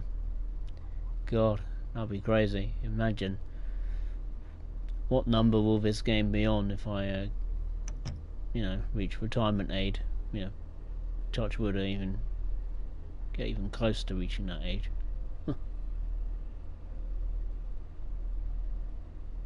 I think, what is it, the current retirement age at the moment in the UK, I think for men is, what is it, 65, 66? So, yeah, I'm getting there, slowly. I'm not even in my 30s yet, so a long way to go,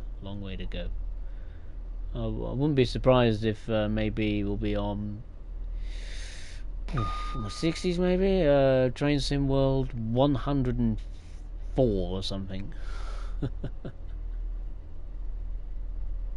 I don't know. Who knows, eh? Who knows? The company might not be around by then.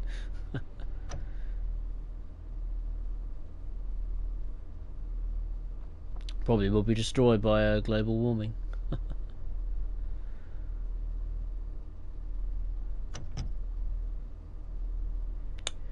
The next station stop is Loch Gelly, which is just over half a mile away, actually. So yeah.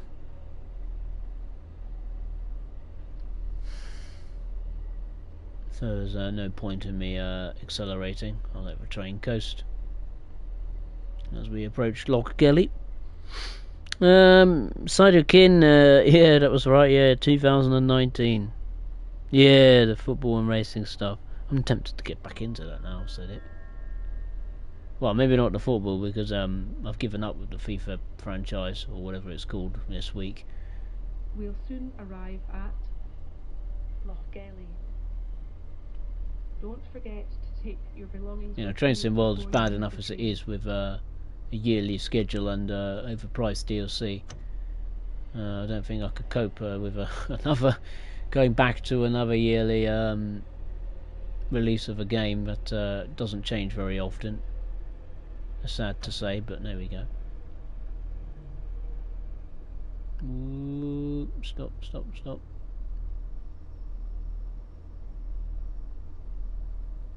Oh, that'll do.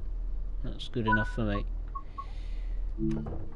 Yeah, the racing side of things, I don't know, because I am very rusty with it, and I don't think I do a very good job with it, to be honest with you. It is not my expertise at all.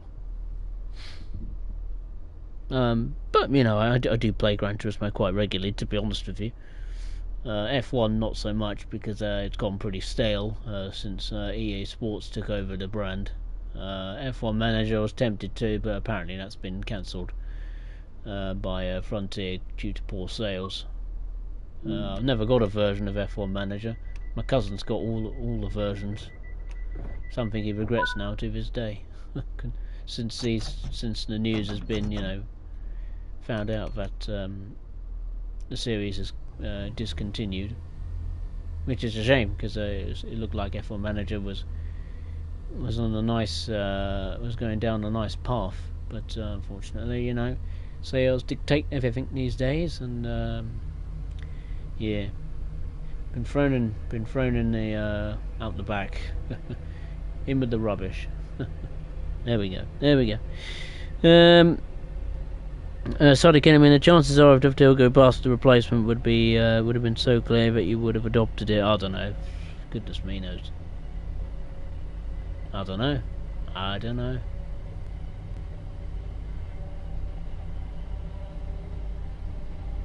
know that Dovetail and the company that owns you know, Dovetail, they're not exactly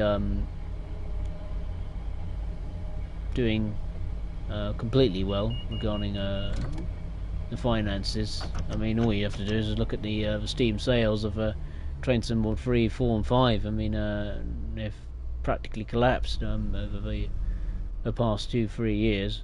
I mean, it doesn't surprise me. You know, you release DLCs that are not what people expected, especially at the prices you're putting them at, coupled to the fact you've changed it from normally a 2-year, you know, cycle of a main product or main iteration to a yearly product, which you know, one version is some significant changes, the next version has hardly any at all. Especially paying, good grief, for standard edition. I don't know what it is these days. What is it, £60 in the UK? I mean, that's pretty insane. Yes, you can buy a separate version of a nation that's included with a new base game, like, you know, the USA, Germany, Austria, or the UK, but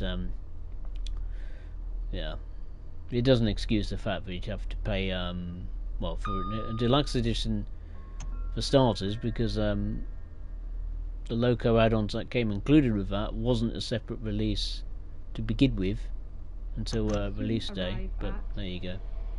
Some people just won't wait, will they? And they'll just pay straight away for it. I am one of the few that can wait. I mean, time's going very quickly these days, so I don't see the the point of getting early access these days. All you are is just a glorified guinea pig. That's all it is, you know, testing the game in my view. But there we go. Maybe because I'm getting old. I don't know.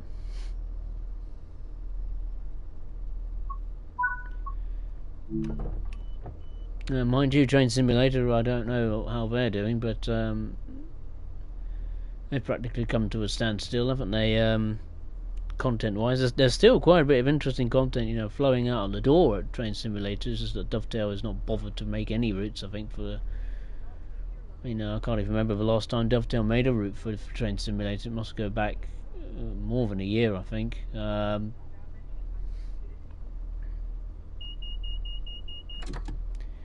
But you know, is Train Simulator the better product at the moment? I would say yes. May not look the sharpest, the cleanest. It may not have the fancy features of timetable mode, but one thing you can't take away from it is it's by far the most realistic. I mean, let's put it this way. In the entirety of Train Simulator's history, and probably will be for decades to come, it's not going to be filled with cartoon characters, unlike Train Sim World. And I think some of you know what I mean by that. Simple as that.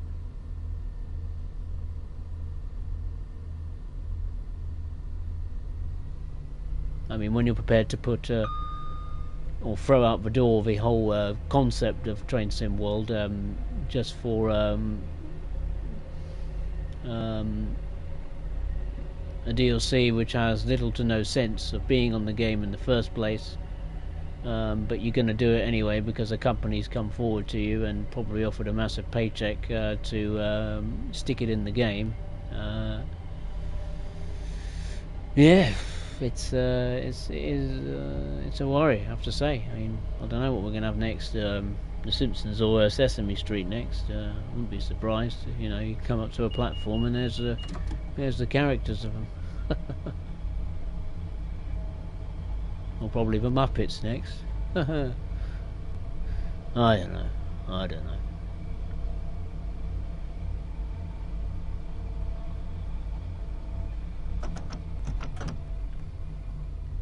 Be next, and the final stop will be Glenroves with Thornton, which is 4 miles away.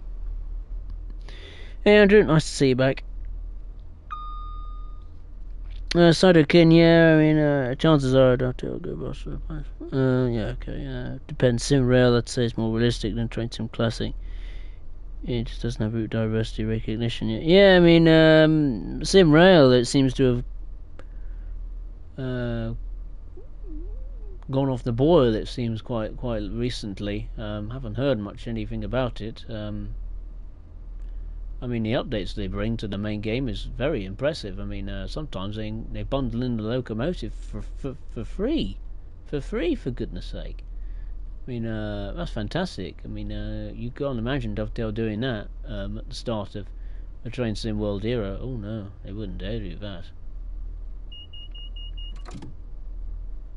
I remember in the days when Dovetail used to give liveries away for free. But I don't think they even want to do that anymore. Hence why these gameplay packs exist, unfortunately. Well, at least Skyhook is, well, to a degree, not making you buy a new livery. AKA the Lavenmouth Rail Link livery. Even though you can't use it, well, you can, but not to the intended purpose. But there you go.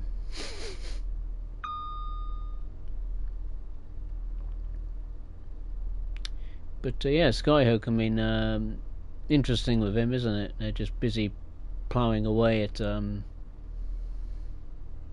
gameplay packs. I do hope they will make something new as far as the route is concerned. It'll be nearly 2 years since the middle of main line, which I really quite enjoy. I mean, over time, obviously, it's been upgraded, it's been improved, which credit to them. You know, Dovetail and maybe and definitely Rivet, they wouldn't wouldn't do that, especially how much Midland Main Line has changed, you know, from when it started to how it's looking now. It's looking tons better from a route perspective, operational perspective, the multiple units, rolling stock. It looks so much better. Granted, there's a few gameplay packs which is a bit annoying, mostly with the 66. But it seems every time a new gameplay pack comes to the Midland Main Line, they do bring huge patches and improvements to the Midland Main Line, for which I do applaud. What would be nice if the route was extended? I think that's what we need. You know, if the Midland Main Line is to be extended from Derby up to Sheffield, you know, maybe including the Matlock branch, and then maybe a second section going from Nottingham up to Sheffield via what is it, the Erewash Valley Line, I think it is. I might be completely wrong, but you know, if we could have that as an extension with a class 222 or 221 Voyager, then I think that will please quite a few people. I wouldn't be surprised if that was to happen. That'd be brilliant, but I don't be surprised if it would cost money. If it would be less than 30 quid, I'll bite your hand off. If they are doing that, that'll be, well, if they're even going to do it. But if they was to do it, maybe dare I say it, for free, that would be sensational. Because the Midland Main Line I really, really like. Not just in the game, but Train Simulator and real life. Because ironically, the Midland Main Line is in Train Simulator is being made by the one and only Just Trains, who's pretty much made the entire almost like Midland Main Line network over time. It's very expensive, but it is probably Just Train's best ever products he's made for Train Simulator, in my opinion. So if you have Train Simulator, you need to get the Midland Main Line. I mean, there's multiple sections you could get, but if you want to get the full network, kit and caboodle, I'm sure there's a bundle around. It will cost you an arm and a leg, but it's very much worth it, I can assure you.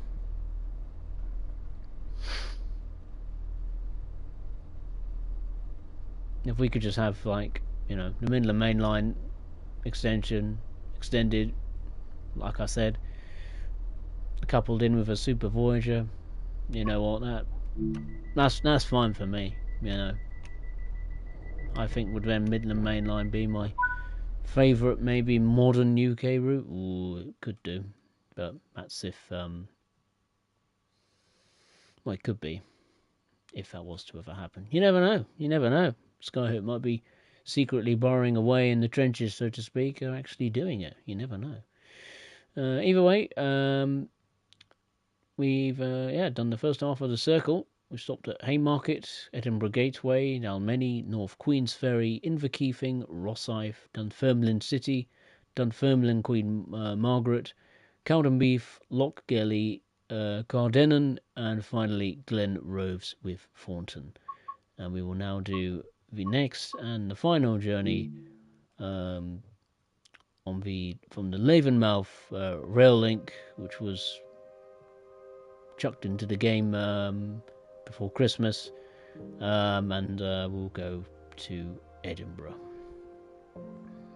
And I've got roughly an hour to do it, so I best get a shift on.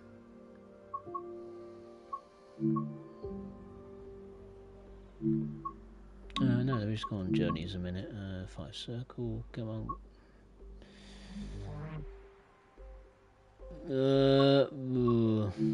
Has it got a journey? It should do. Also in a loop? No, I don't think it does. Does it not? No. What's that one there? It's just blank. Might be a secret. No, okay, fair enough. No, let me have a look a minute. Glenrose and Thornton, Glenrose and Thornton, Glenrose and Thornton. Okay, coastal scenes. That one's going from 11. Perfect. That will take just over an hour and 8 minutes. I hope that one is not under the cover of darkness. I've got a terrible feeling it might be. I hope not. Oh, brilliant. It's 5:37 in the morning. ScotRail service to Edinburgh Waverley. Excellent. That's just what I want to... Cameron Bridge. Oh, it's a river. Kirkcaldy. Greenhorn. Burnt Island. Okay, let's set the lights to the daytime setting. Same this screen here North can't be Queensferry. used, Dalmeny. but there you go. Edinburgh Gateway. South Gyle. Haymarket. Edinburgh Waverley. If you see something that doesn't look Don't right, know why the reverser wants to keep going back to neutral. British Transport Police on 61016. We'll sort it. See it, say it, sorted. It's probably got to be one of the most iconic announcements in the history of modern, I don't know, the modern railway world in this country. See it, say it, sorted. Sort it, I should say. Is it sorted or sort it? See it, say it, sort it or sorted? I think it's sorted. It's going to be in my mind now all night.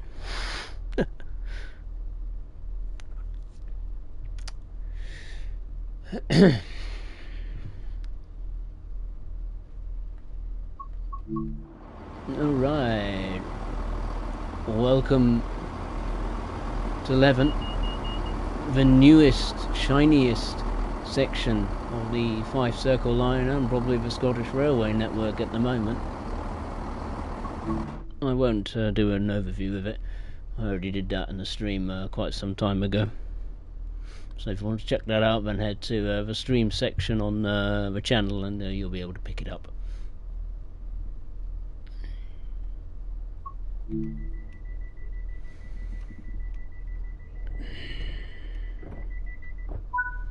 Okay, let's go.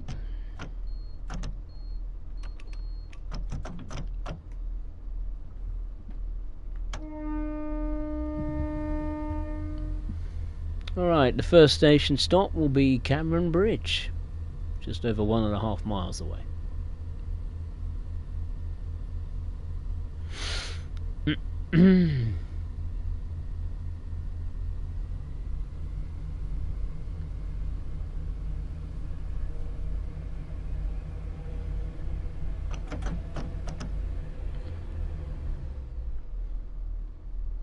Speed limit has increased to 45 miles per hour, and then will decrease to 30. The track ballast looks reasonably sharp. Keep forgetting that. It looks shiny and new.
Come around the corner, then we will see Cameron Bridge.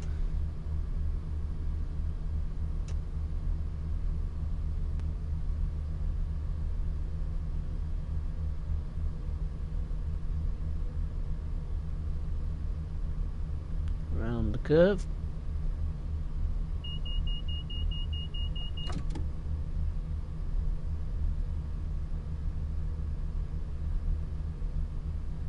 And there it is.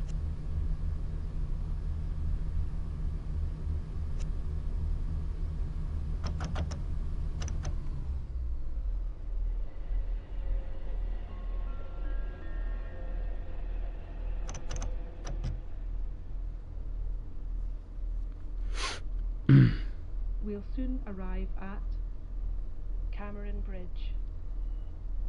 Don't forget to take your belongings with you before you leave the train.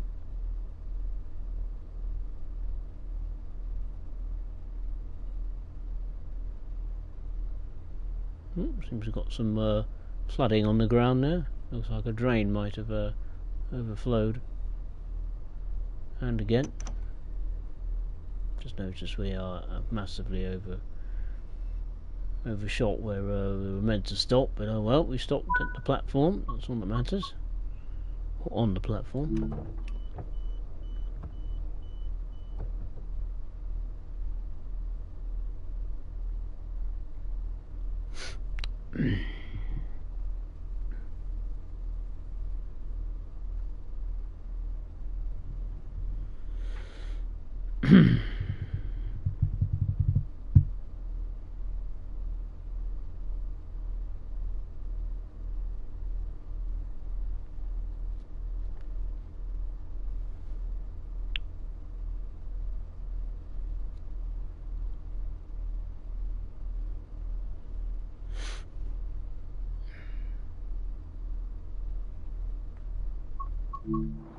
This is Cameron Bridge.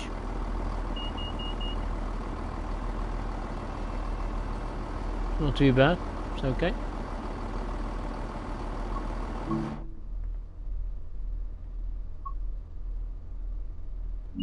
Just gotta wait till we've been given clearance to lock the doors. I'd say now.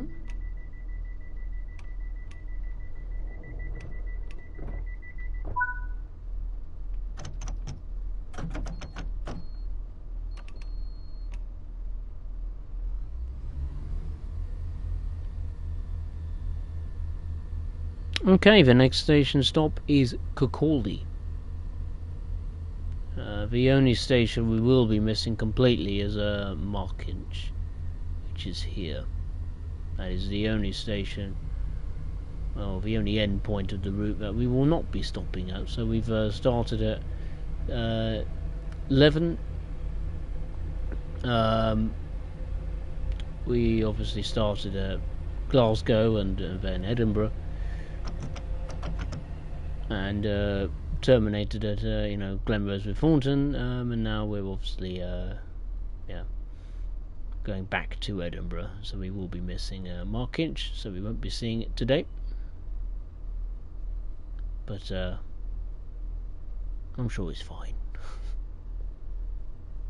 It's not like the station has disappeared off the face of the earth. Well, I don't know, knowing with it might not be there, I don't know.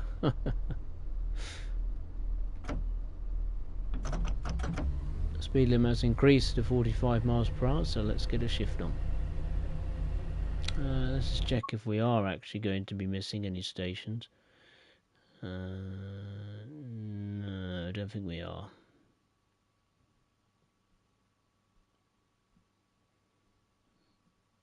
Maybe South Gyle. What's that bit there? There's a little dot there. Interesting. Let me just check. Oh no, we are stopping at South Gyle on this trip. So it looks like we're stopping in all stations.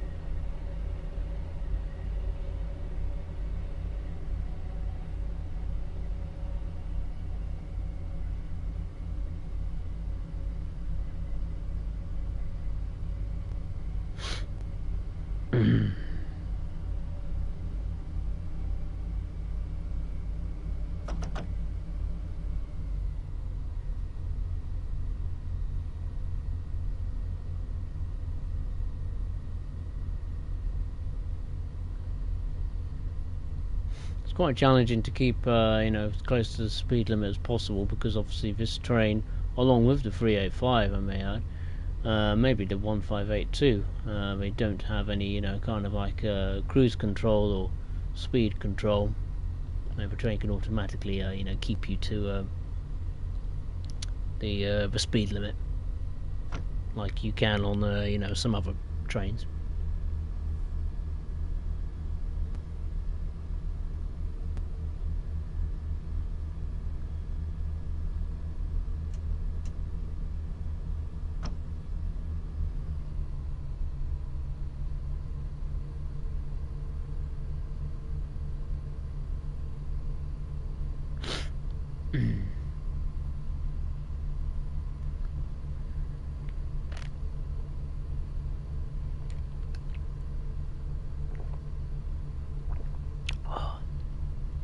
Lovely. I think when the stream's finished, I think I will have a cup of tea actually before bed. Feeling rather parched.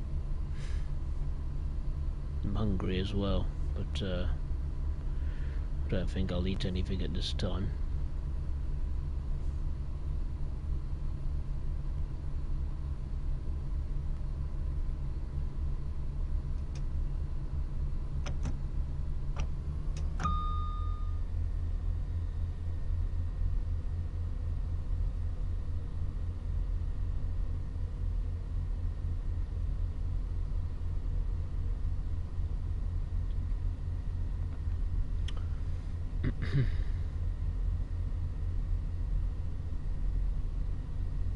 Been quite fortunate that all the journeys I've done so far have been in sunny conditions, albeit with fog popping in and out on one of them.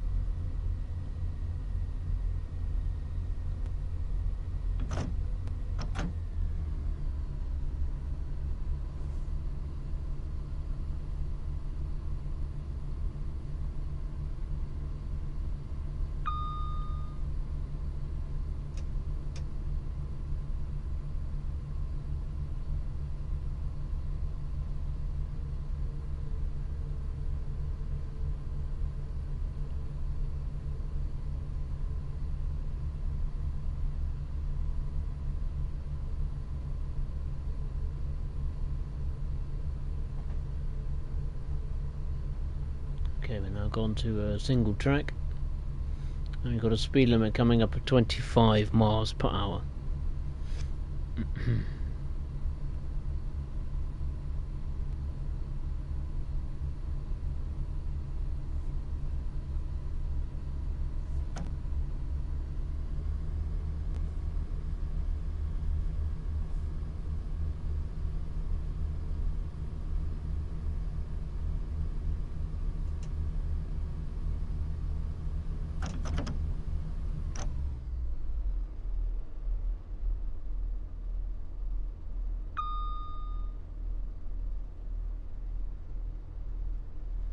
Okay, so there's the main line to, not really a main line, is it? But yeah, well, it kind of is in a way, because it goes almost to Dundee and Perth, doesn't it? So I suppose it's considered a main line of sorts.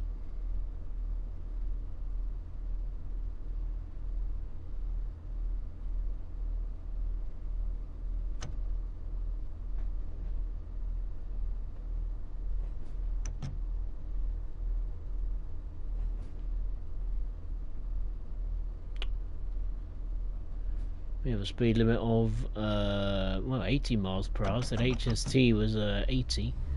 I think we're at 60, but I'm not really sure. Excuse me. Not really sure regarding that.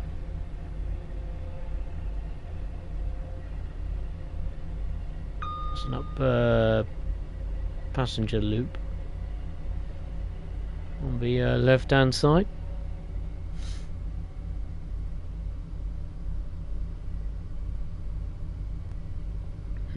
Unless it meant 60 miles per hour for freight trains, and I'm not really too sure. But apparently we have to go to, we're allowed to go to 80, so I'll take for what it says.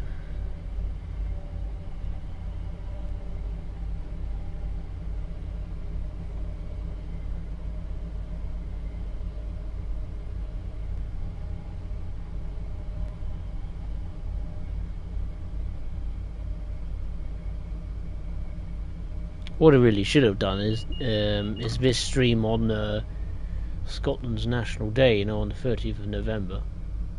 That would have been far more appropriate. But knowing me being slow as slugs, yeah, didn't quite do that. So here we are. Oh well, never mind.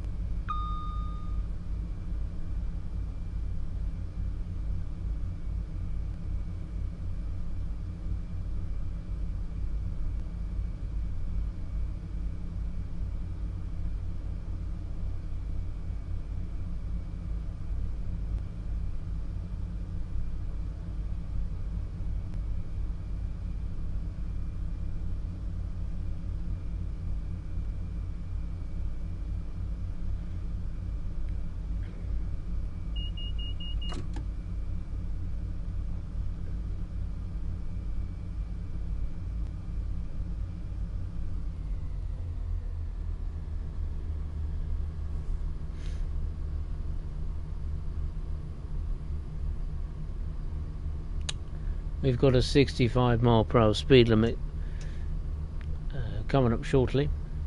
I don't think we're going to get to, we might get to 80 before the speed limit change, as we're on a very steep downhill gradient all of a sudden.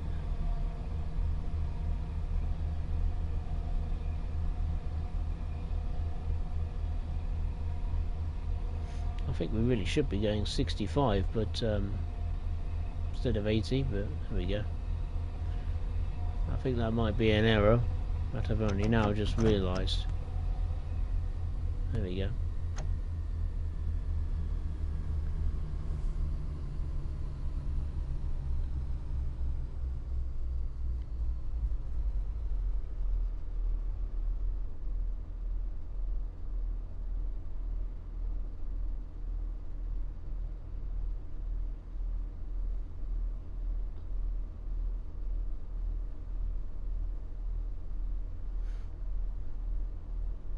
Interesting to see what this speed limit post is.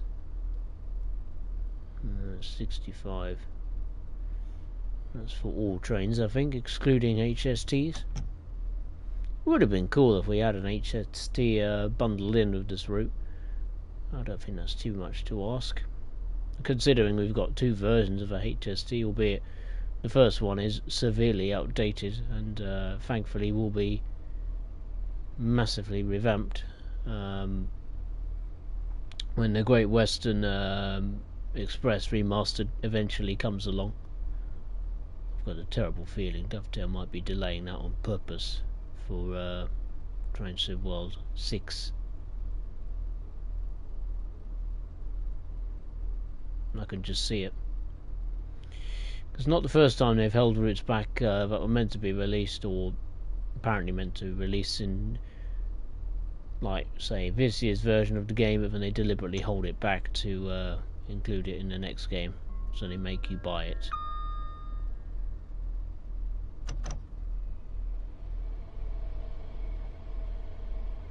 We'll soon arrive at Kirkcaldy. Don't forget to take your belongings with you before you leave the train.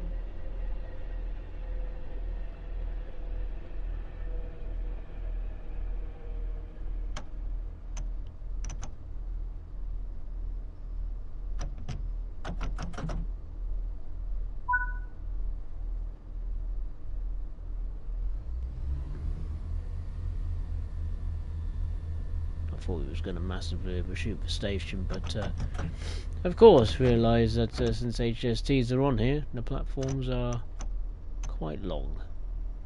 My mistake. At least we're well ahead of schedule.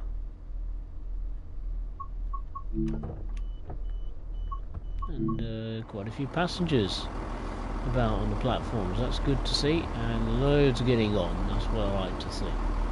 Well, not loads, but enough. Oh yeah, fair few here. I wish we could see some passengers like run instead of walk. I've never thought of that before. Why haven't we got passengers that can run, run from the train? I think they're, running late. Right, I'll wait for this woman to get on board. Come on, dear. I haven't got all day, We've got a schedule to keep to. Oh, don't tell me that all these lot want to come on the train as well. Are you going to get on? Nah. Okay, fair enough. Let's depart.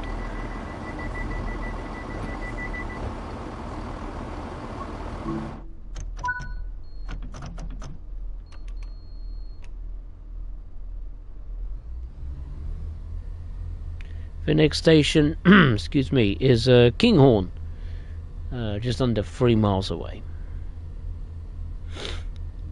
I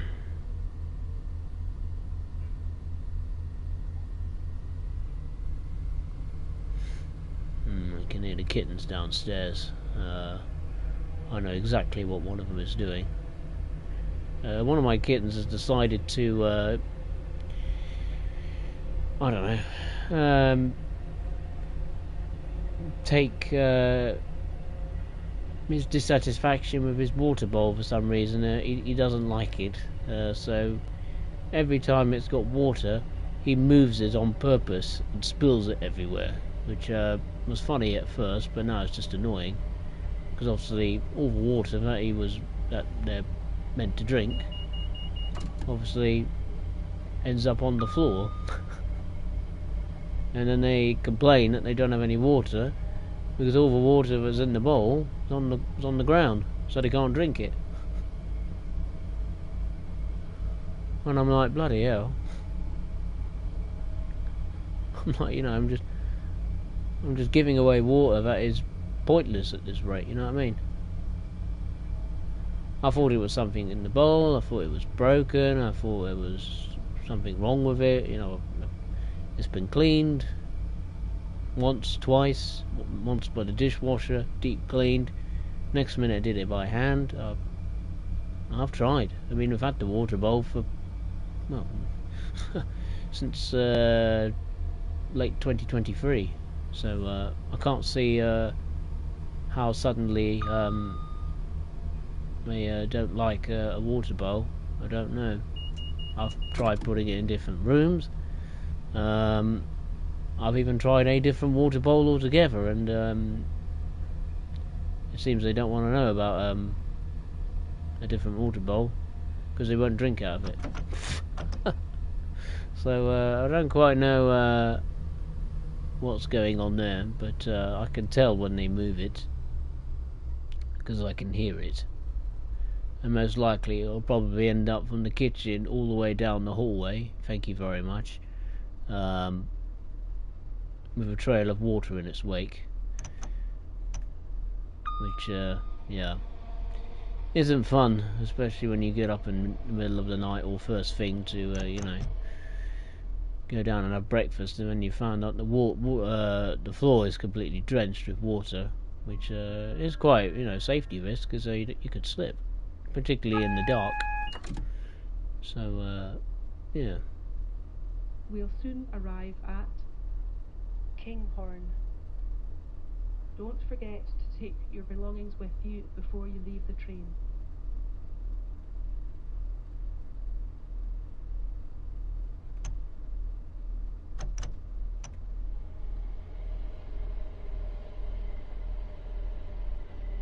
Just in time. Okay, here we are arriving into Kinghorn.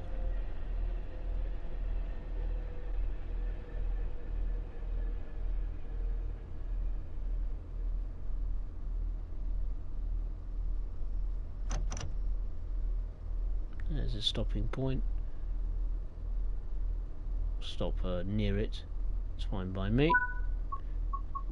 Pleased that the passengers are out and about at this time of the morning. Some routes don't have that at all. This is lovely Kinghorn. This is probably the best looking station on the route by a country mile, overlooking the sea. You've got a little church down there, rocks, the beach. Yeah, it's not super detailed, but it's enough. Down here, obviously, you don't want to know about it because it looks a bit of a shambles. But from the platform, overlooking the through this hole here, look.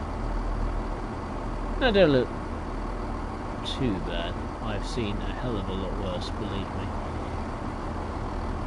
I'm looking at you, West Cornwall local.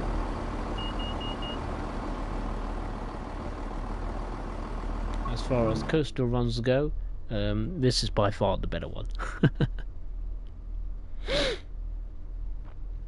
Sorry, Kin, that's, yeah, it certainly does. Hopefully the older they get, I mean, it's just one of them doing it. The other one is, yeah, more intelligent, I think. And actually, yeah, uses the bowl for what it was meant to be for, drinking water. And the other one, I don't know, hates it, so decides to take out on it.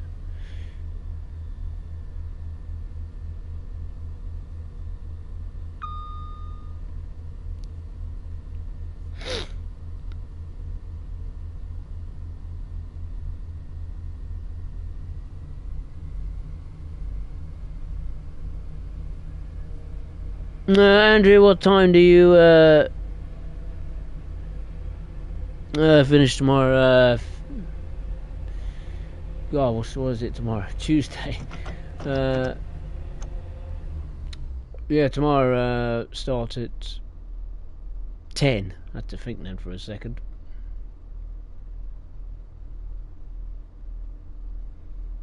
$10.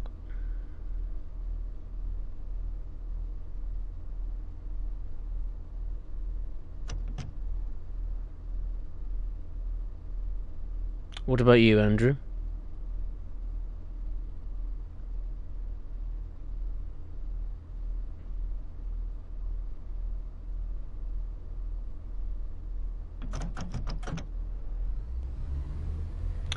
The next station stop is Burntisland. It's 2 miles away. Speed limit has increased to 65 miles per hour, so let's get to that speed limit, shall we?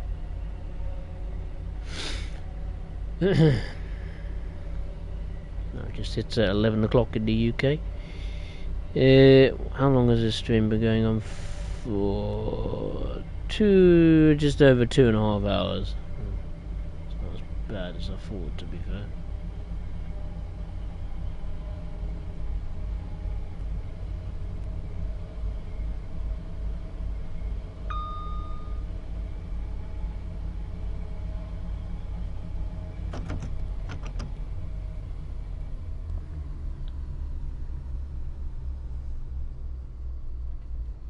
This is where we are currently, so we're getting there.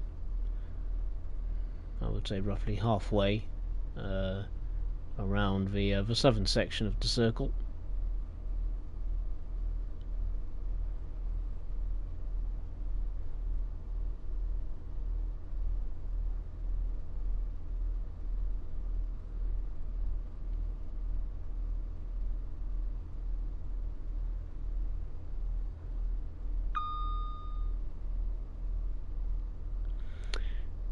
Andrew, nothing much on tomorrow. The only thing I'm doing is Minecraft. Oh, fair enough. Don't play Minecraft. Sorry to disappoint you. We'll soon arrive I don't like it. Burnt Island. Don't forget to take your belongings with you before you leave the train.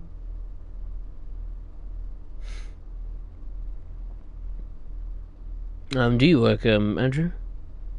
At all? If so, what do you do?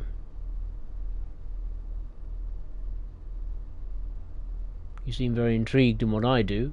What do you do? Unless you don't at all.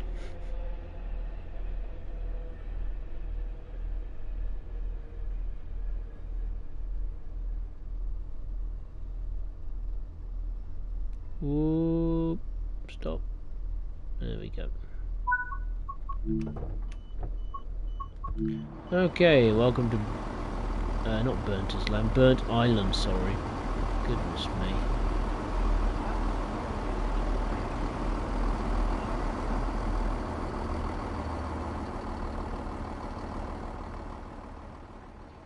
So obviously you got a load of sightings here at, near the harbour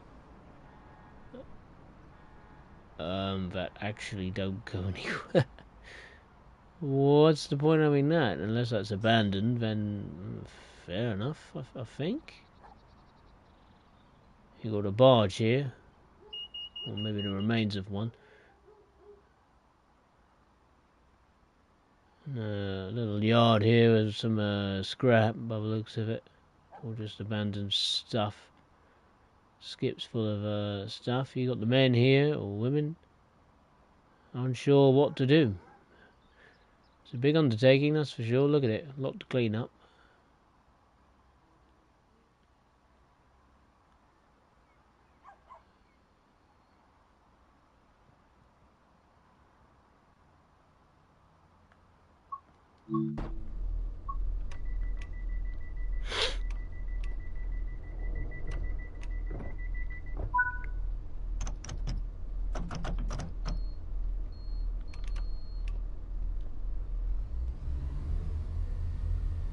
Okay, off we go. The next station stop is Aberdour, or Aberdour. Don't know how you say that one. Either way, the station is just over 2.5 miles away.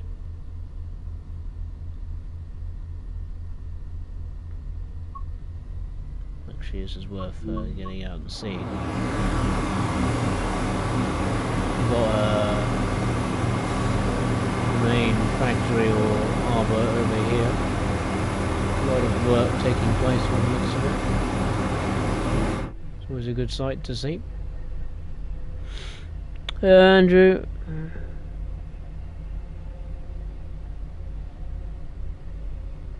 Oh, we are in a lie. Well, well, well. Well, I never knew that. Good grief. Of all the things. Good on you.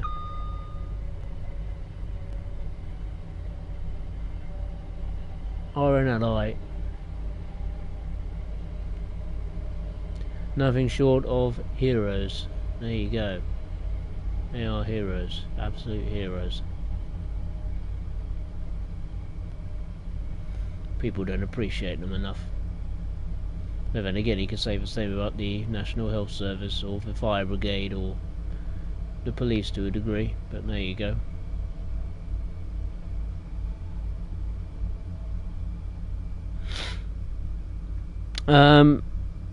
And from home,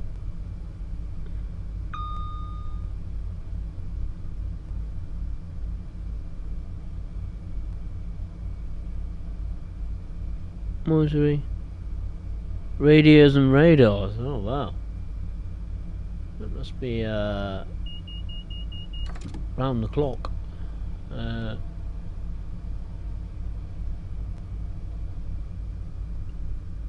That must be a round-the-clock job. Looking at screens and, you know.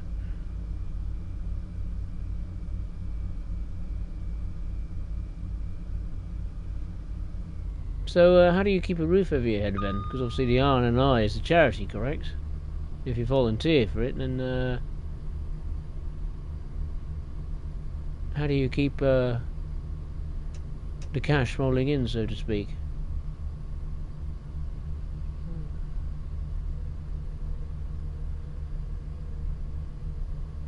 Unless, of course, the money generated from, you know, charity, you know, events is the wage, I suppose. I don't know, to be honest. I don't know how the RNLI works. From a, you know, obviously a charity business perspective. Take your belongings with you before you leave the train. Because that is not my expertise. I imagine funds from charity events, etc., etc., or funds to the RNLI in general, and not just, you know, the staff, but, you know, the equipment, which is pretty darn important. I need to start breaking here. I've been too busy chatting. Been fascinated by RNLI. RNLI. I should say. Oh dear, overstepped it a fair bit there.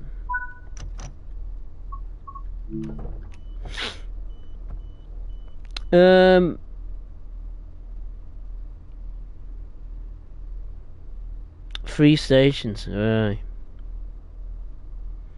Never dull, unfortunately. Would be nice if it was dull, eh? Everyone not doing silly things on the coastline these days, or you know, ships getting into trouble. But it can't be helped.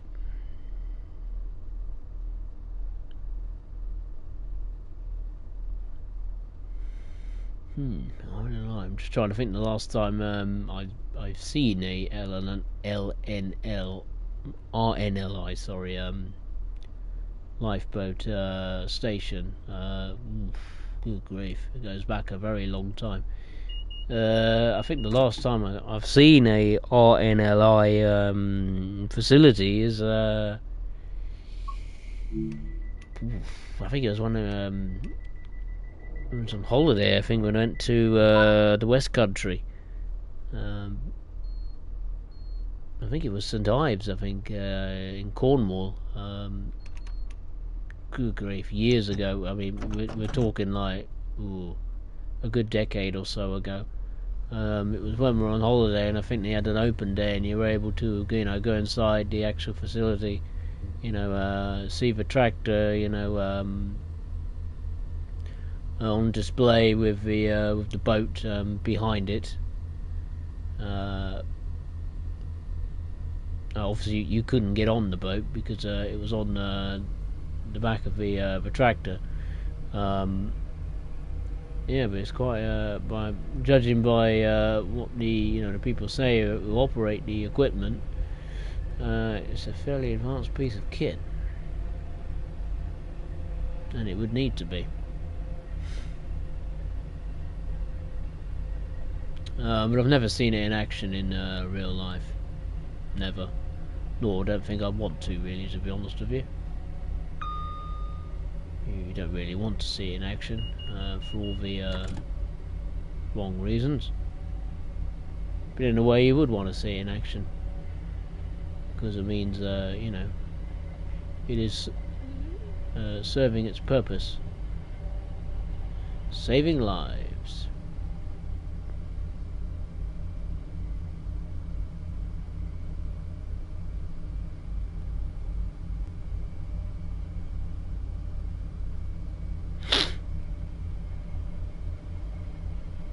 Andrew, we had two breakdowns, one missing person. All incidents worked out well, thank goodness. Oh yeah, I mean, I wouldn't want to imagine the conditions, especially since you know, the weather has not been particularly great, particularly up in the north, for, you know, Scotland and Northern Ireland with the horrendous storms.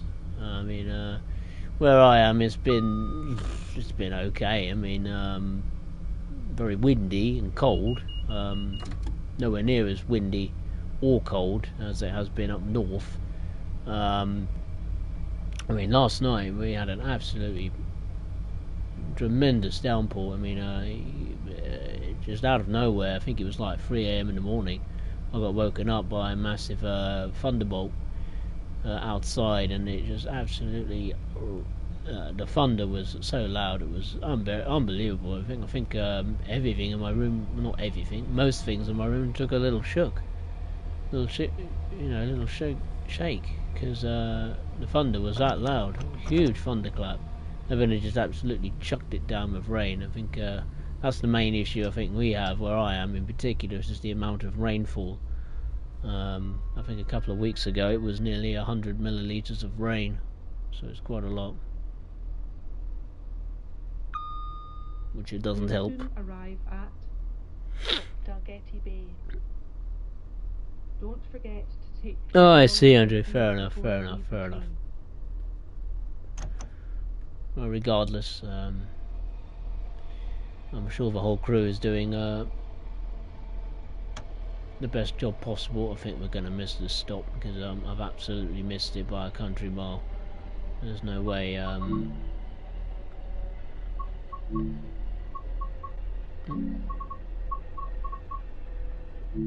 Thank you.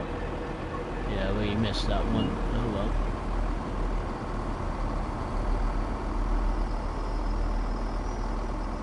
Oh well. Right. Let's just look at the station quickly, as I've missed it by a country mile. That was Dalgety Bay. I mean, there was a bay somewhere. I can assure you. It's just not quite close. Okay, let's go. The next stop, well, it was Dalgety Bay, but we've missed it, so it will now be Inverkeithing, which is 1 mile away. Oh well, never mind. These things happen.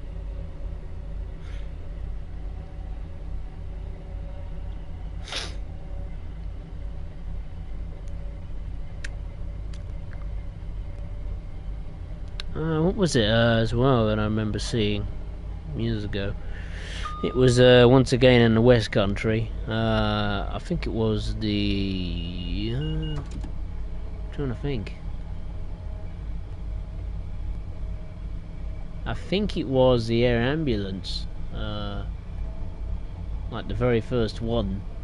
I think it was like in the Cornwall air ambulance, the very first one. I think it launched in what was it, the 60s? I think it was 50s, 60s. We'll soon arrive at I think it was the very first, Inverkeithing. kind of air ambulance Don't forget to take type your operation belongings to with you commence, before you and then leave the obviously train. then everywhere around the country then followed. You got ones in London and one in the Thames Valley. Maybe the Thames Valley. I don't know about that one actually. But you know what I mean. Like it's got to start from somewhere, and I think it started all the way in the west of Cornwall, and then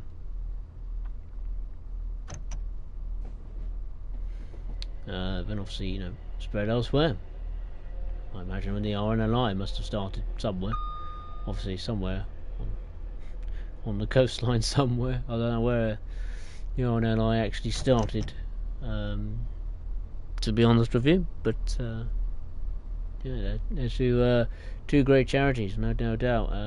If you are watching this, then I definitely recommend dropping a penny or two into respective charities. They do they do more than a great cause.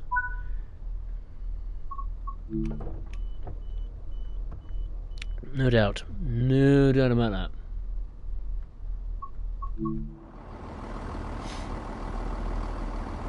Okay, so we've got another train at the platform. As we are Inverkeithing, which you can alight for the Edinburgh Airport bus link. Ooh. This car park looks a little bit better. I've seen worse. No bus though. Now there's a bit of road looking crap or good. No, it looks bad. It's got grass going up from under the road. I mean, you'd think they'd see that, surely. Or they just don't want to fix it. Which could be another possibility.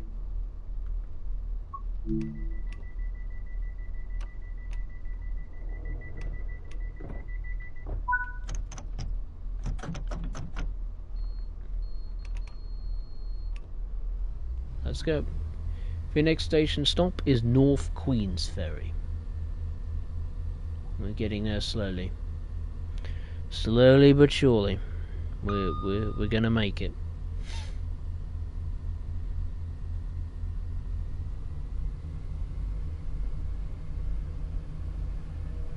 There's a bit of track that's disused there.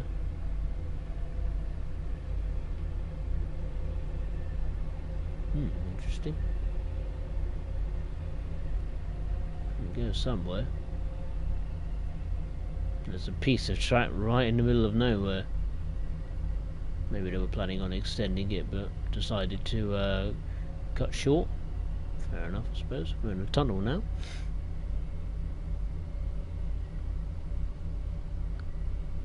I have thought about doing a charity live stream since we're touching on charities lately. I don't know. It'd be difficult because, you know, there's bloody hell, thousands of charities. Not just in the UK, but around the world, and what to pick, you know? There's obviously the ones that come out straight away, you know, like, you know, RNLI and Air Ambulance, you know, obviously the cancer ones as well, you know, like cancer research, and the other ones, like, you know, Children in Need from the BBC, but I question whether those funds that's generated from Children in Need actually goes to the children in need, or if it's the BBC just being greedy, which, yeah, I've got a terrible feeling it might be a bit of both. Some of it goes to children, but not all of it does. Some of it goes to the BBC, which is immensely annoying. Maybe Sport Relief as well, that's another charity, but again it's done by the BBC, so I don't know if, yeah, you don't know if your money is actually going to that charity or to the British Broadcasting Corporation. With you before you leave the train. What do you think of the British Red Cross as well? You know, considering the terrible travesties we've had abroad, not just due to natural disasters.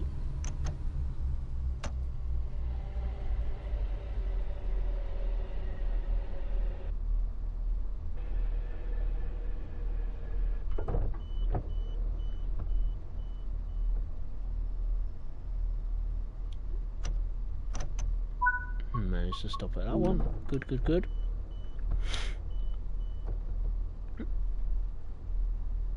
Because I'm just having to look at your profile picture, and I'm just starting to think, is that even is it a train or is it a boat?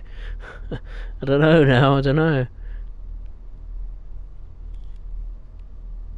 It is a boat. I thought it was a train at first. My mistake.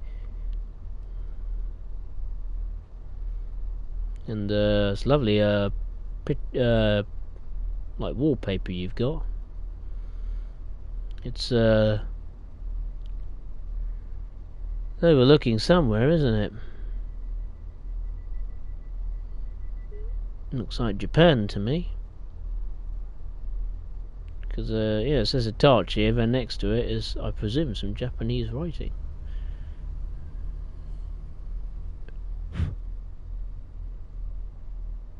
Yeah. I've always thought your profile picture was a train. I've never bothered actually looking up close until now. Unless you've changed it recently, then fair play. I always thought it was a train, but it's actually a boat. I think it's a tugboat actually, but I don't know, I'm not very good when it comes to marine transport. Mainly because I don't like the sea. I have a grave fear of the sea. Maybe paddling in it at low tide in the summer, yeah. Other than that, no. Don't want to go near it. I'd happily sit on the beach and roast in the sun. That is, if it's sunny at all. And then the sea is itself, I mean, sometimes it's just too cold.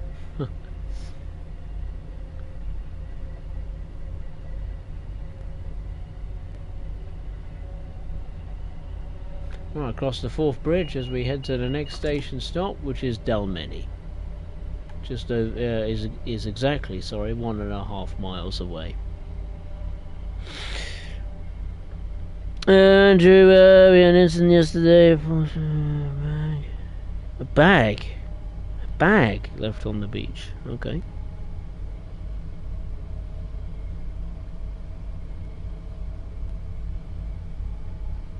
Why would you launch for a bag? It's just a bag. Bag's a bag, right?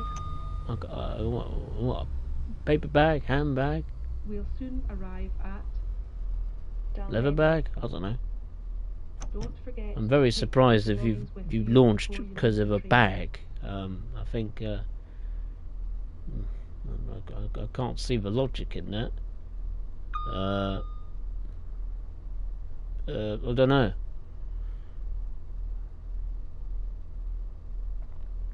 Unless it was terror related, and I don't know. A little bit unsure. I don't know what's more important. I thought human lives would be first, and well, bags wouldn't even come into the equation.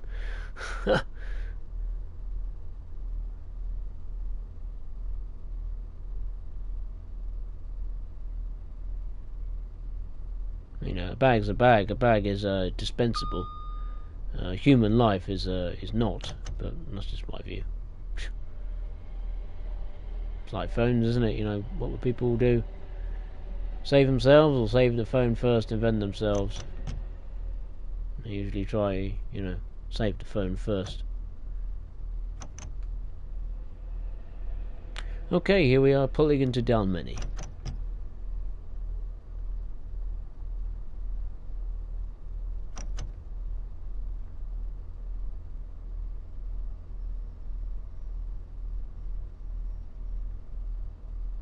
There we go.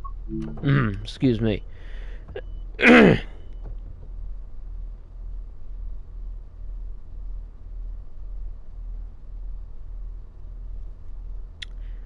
It's an OST operational support tug. Pictured in with. Oh, Blythe Harbour, Northumberland. Oh, right, okay. Oh, Northumberland, that's Newcastle, isn't it? Near Newcastle? Sunderland area?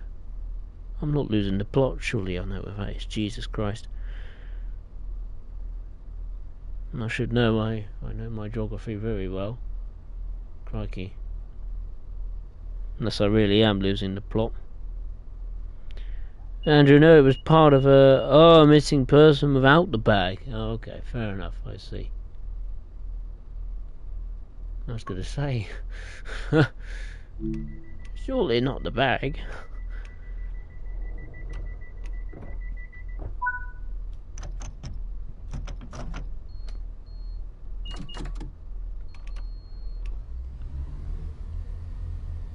Okay, the next station stop is Edinburgh Gateway. It's just under 4 miles away. We'll, for the first time, to reach a new speed limit, which will be soon 100 miles per hour. Lovely. Yeah, I'm gonna have to look for that now. Blythe. I mean, I've heard of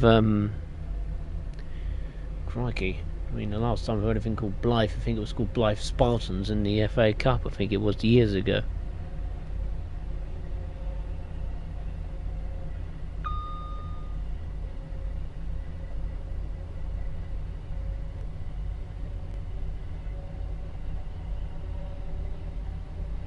Yeah, it's not far. Yeah, I was right. Blythe is just north of Newcastle.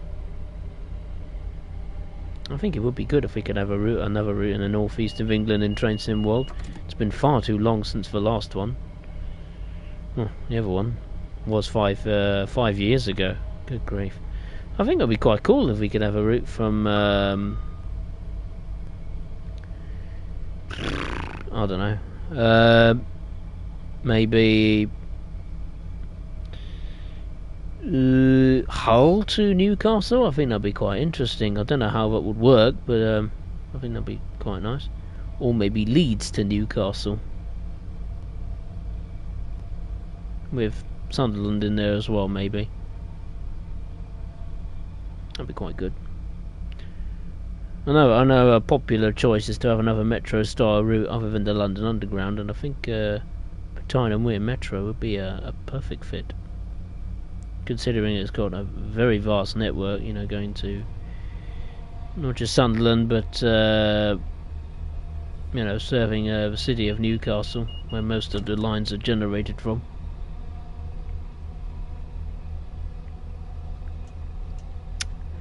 Chad didn't recently Recently, didn't a new line, Northumberland line, open from Newcastle, I believe.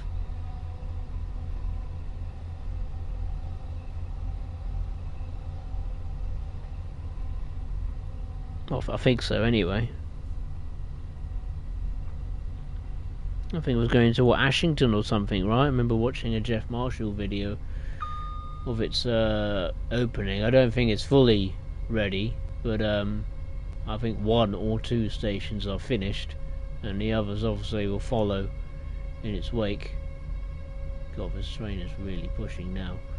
Really struggling to get to 100, a magical limit. Listen to that noise.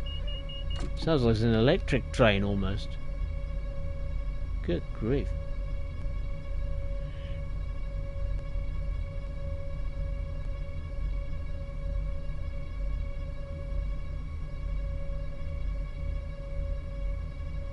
Newcastle A1M. Okay. Cruiser stood down after 3 hours. Oh, Jesus. What a bloody waste of time. I hate it when people do those sort of things.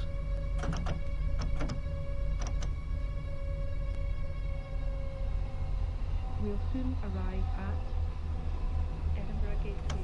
Whoa, we need to slow down. Don't forget to take your belongings with you before you leave the train. No chance we'll stop at that station. So there's another one we're going to miss. But then again, we already stopped at it, so we might stop. It's a long platform. Negative, we won't. Will we stop before the signal? You can tell I would be an absolutely awful train driver. Which I'll probably never be. Never know, never too late for a career change.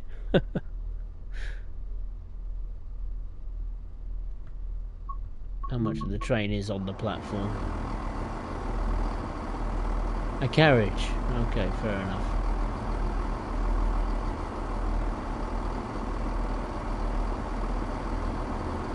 I like these signs here. That's cool.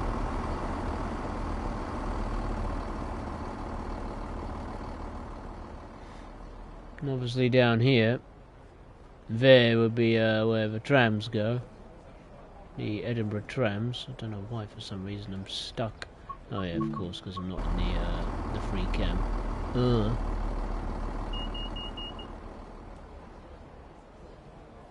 But over here you'd see these are the trams. Down here the tram tracks. Don't know if the trams actually work as AI on this route. I have no idea, to be honest with you.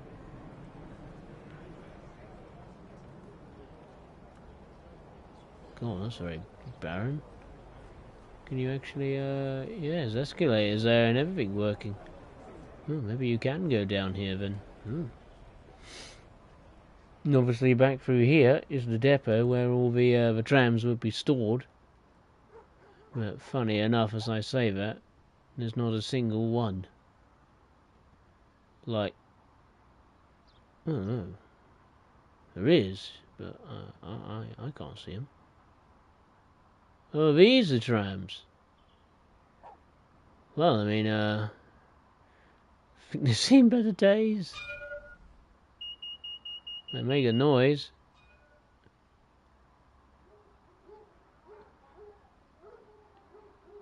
Surely they do not look like that. Looks like it's like the assets there, but they haven't finished any of it. Is that how they look? It can't look like that in real life. Look, because of the windows and everything. There's no livery. See?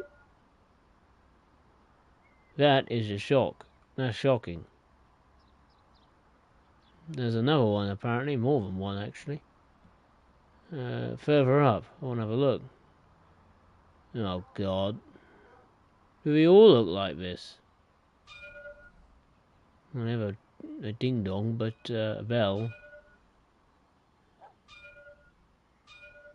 And also, how would they can't even operate, will they? Because There's no overhead catenary. What a shower of rubbish that is, I could swear, but that is unacceptable. If they were powered by the third rail, fair enough, but they need to look a damn sight better than that. That is ridiculous. Alright, let's lock the doors before I rage anymore.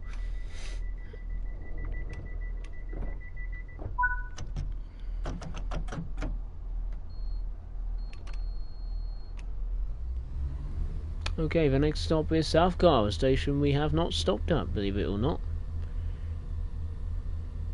That is just under a mile away. We're we're over 2 minutes late, but it's about normal these days. You also monitor the coast cameras and the Inmestat. Don't know what that is, the Inmestat, but coast cameras. Yeah, I mean that must be yeah. You must have some beady eyes on a lot of things, radars, radios, you know, for your ears, and then cameras as well. You must have a dedicated room at home for the job, you know. It's like base control, isn't it? Or like an airport control tower in a way. That's what it kind of sounds like. The eye in the sky, so to speak, you know.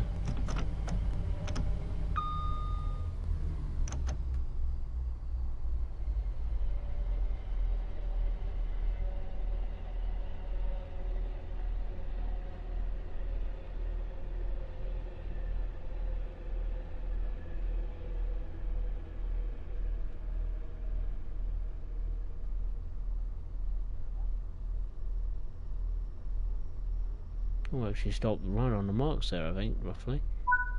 Wasn't too bad. Nearly there. We've got one more stop, and then after this it will be the final one. We're getting there. Slowly but surely. We're getting there.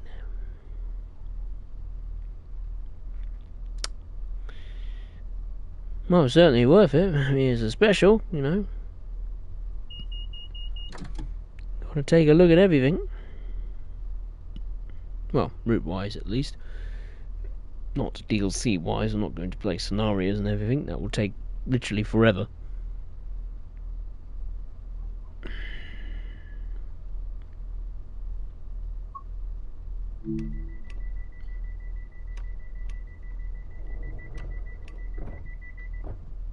Oh, bugger. Mistimed it.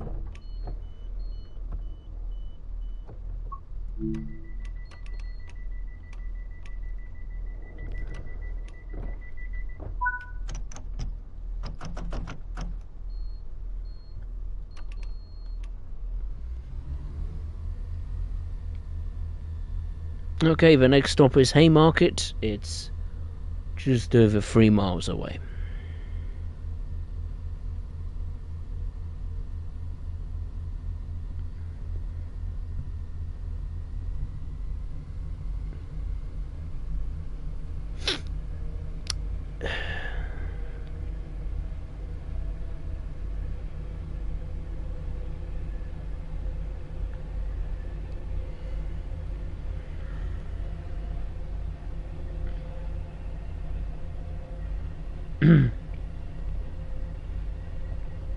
I look forward to maybe a cup of tea, hot chocolate I'm thinking like, and then bed.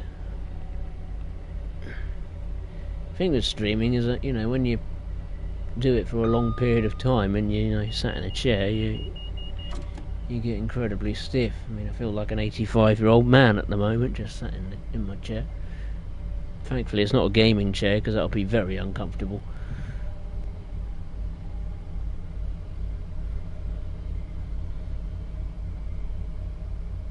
Speed limit will increase to 90 miles per hour. We won't even hit 75 by the time that limit comes into force. Andrew, the Inmarsat, if I'm even saying that correctly, means you can monitor and talk to ships anywhere in the world by radio and DSC. It's like text messaging on your phone, digital selective calling. Oh, well. Learn something new every day. That's fascinating. Well, I'm sure you're doing a fantastic job. Very complex, but very good all the same. We have a speed limit coming up. Reduction in speed down to 50 miles per hour.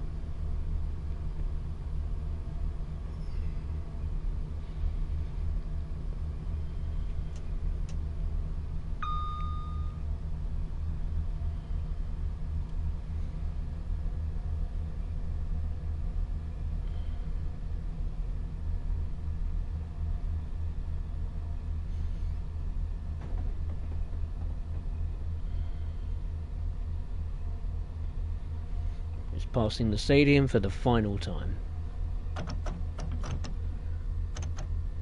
Forgetting what the stadium's actually called. But I know that's where the Scottish rugby takes place, I think. Sometimes at Hampden Park in Glasgow.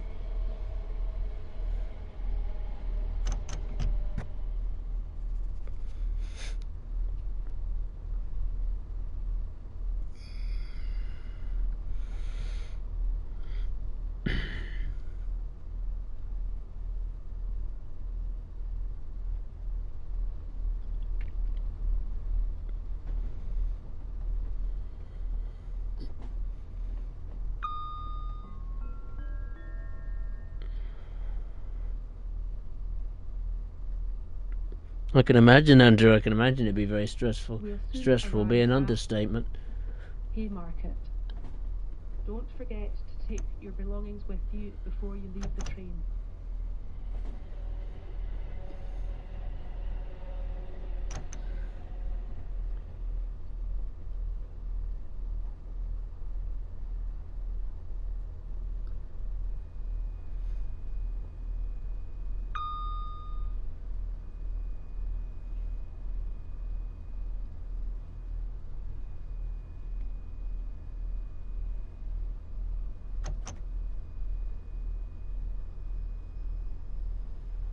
There's a stopping board at Haymarket.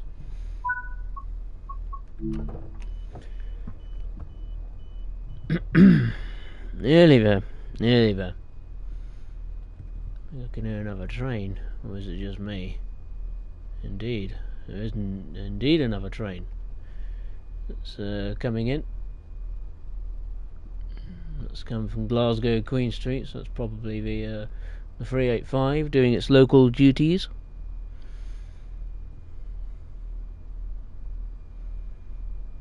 You'll probably see it appear very soon.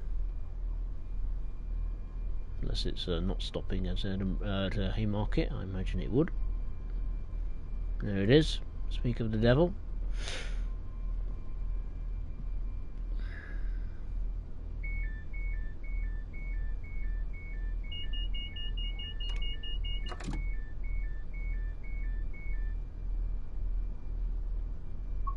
Let's lock the doors.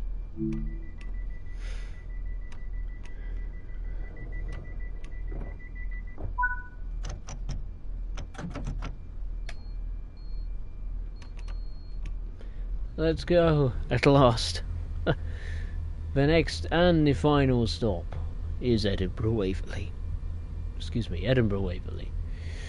Just over a mile away.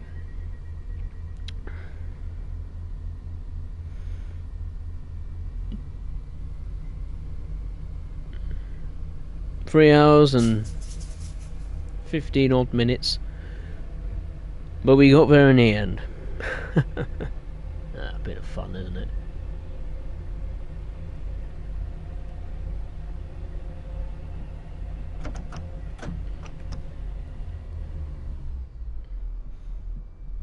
Probably get into Edinburgh first before that 385. But then again, it does accelerate quicker.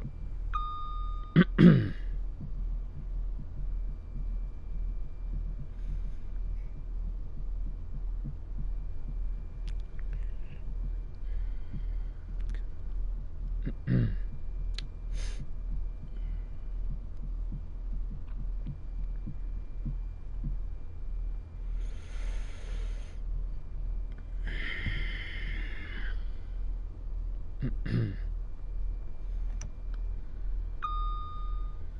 reduce speed for the final time, which is 20 miles per hour.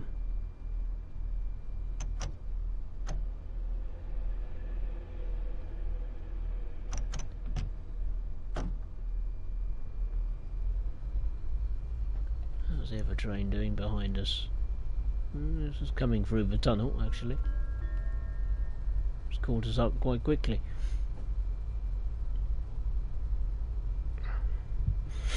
We'll soon arrive at Edinburgh Waverley. Don't forget to take your belongings with you before you leave the train.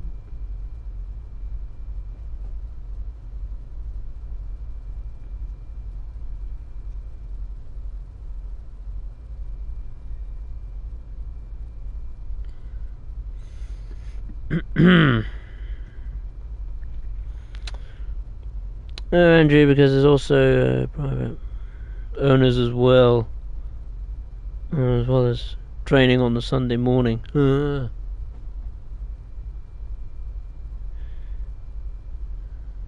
was going to ask when you would train. I thought it would be like, daily, aka, but once a week, I suppose is good enough.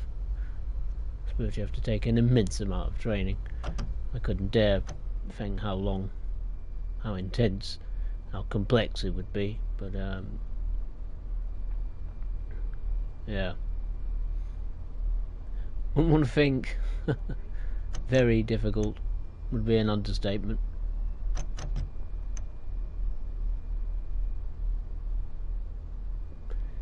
And I think that will do.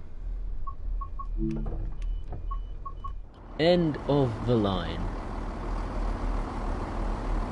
There's the other train coming into the platform.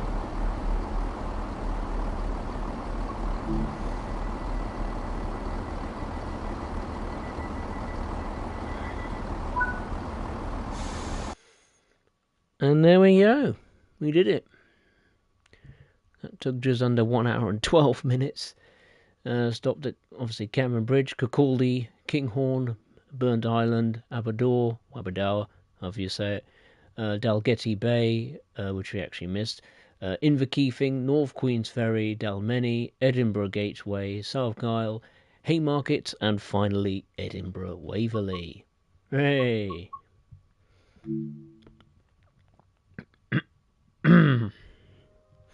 Well, I think that will be that.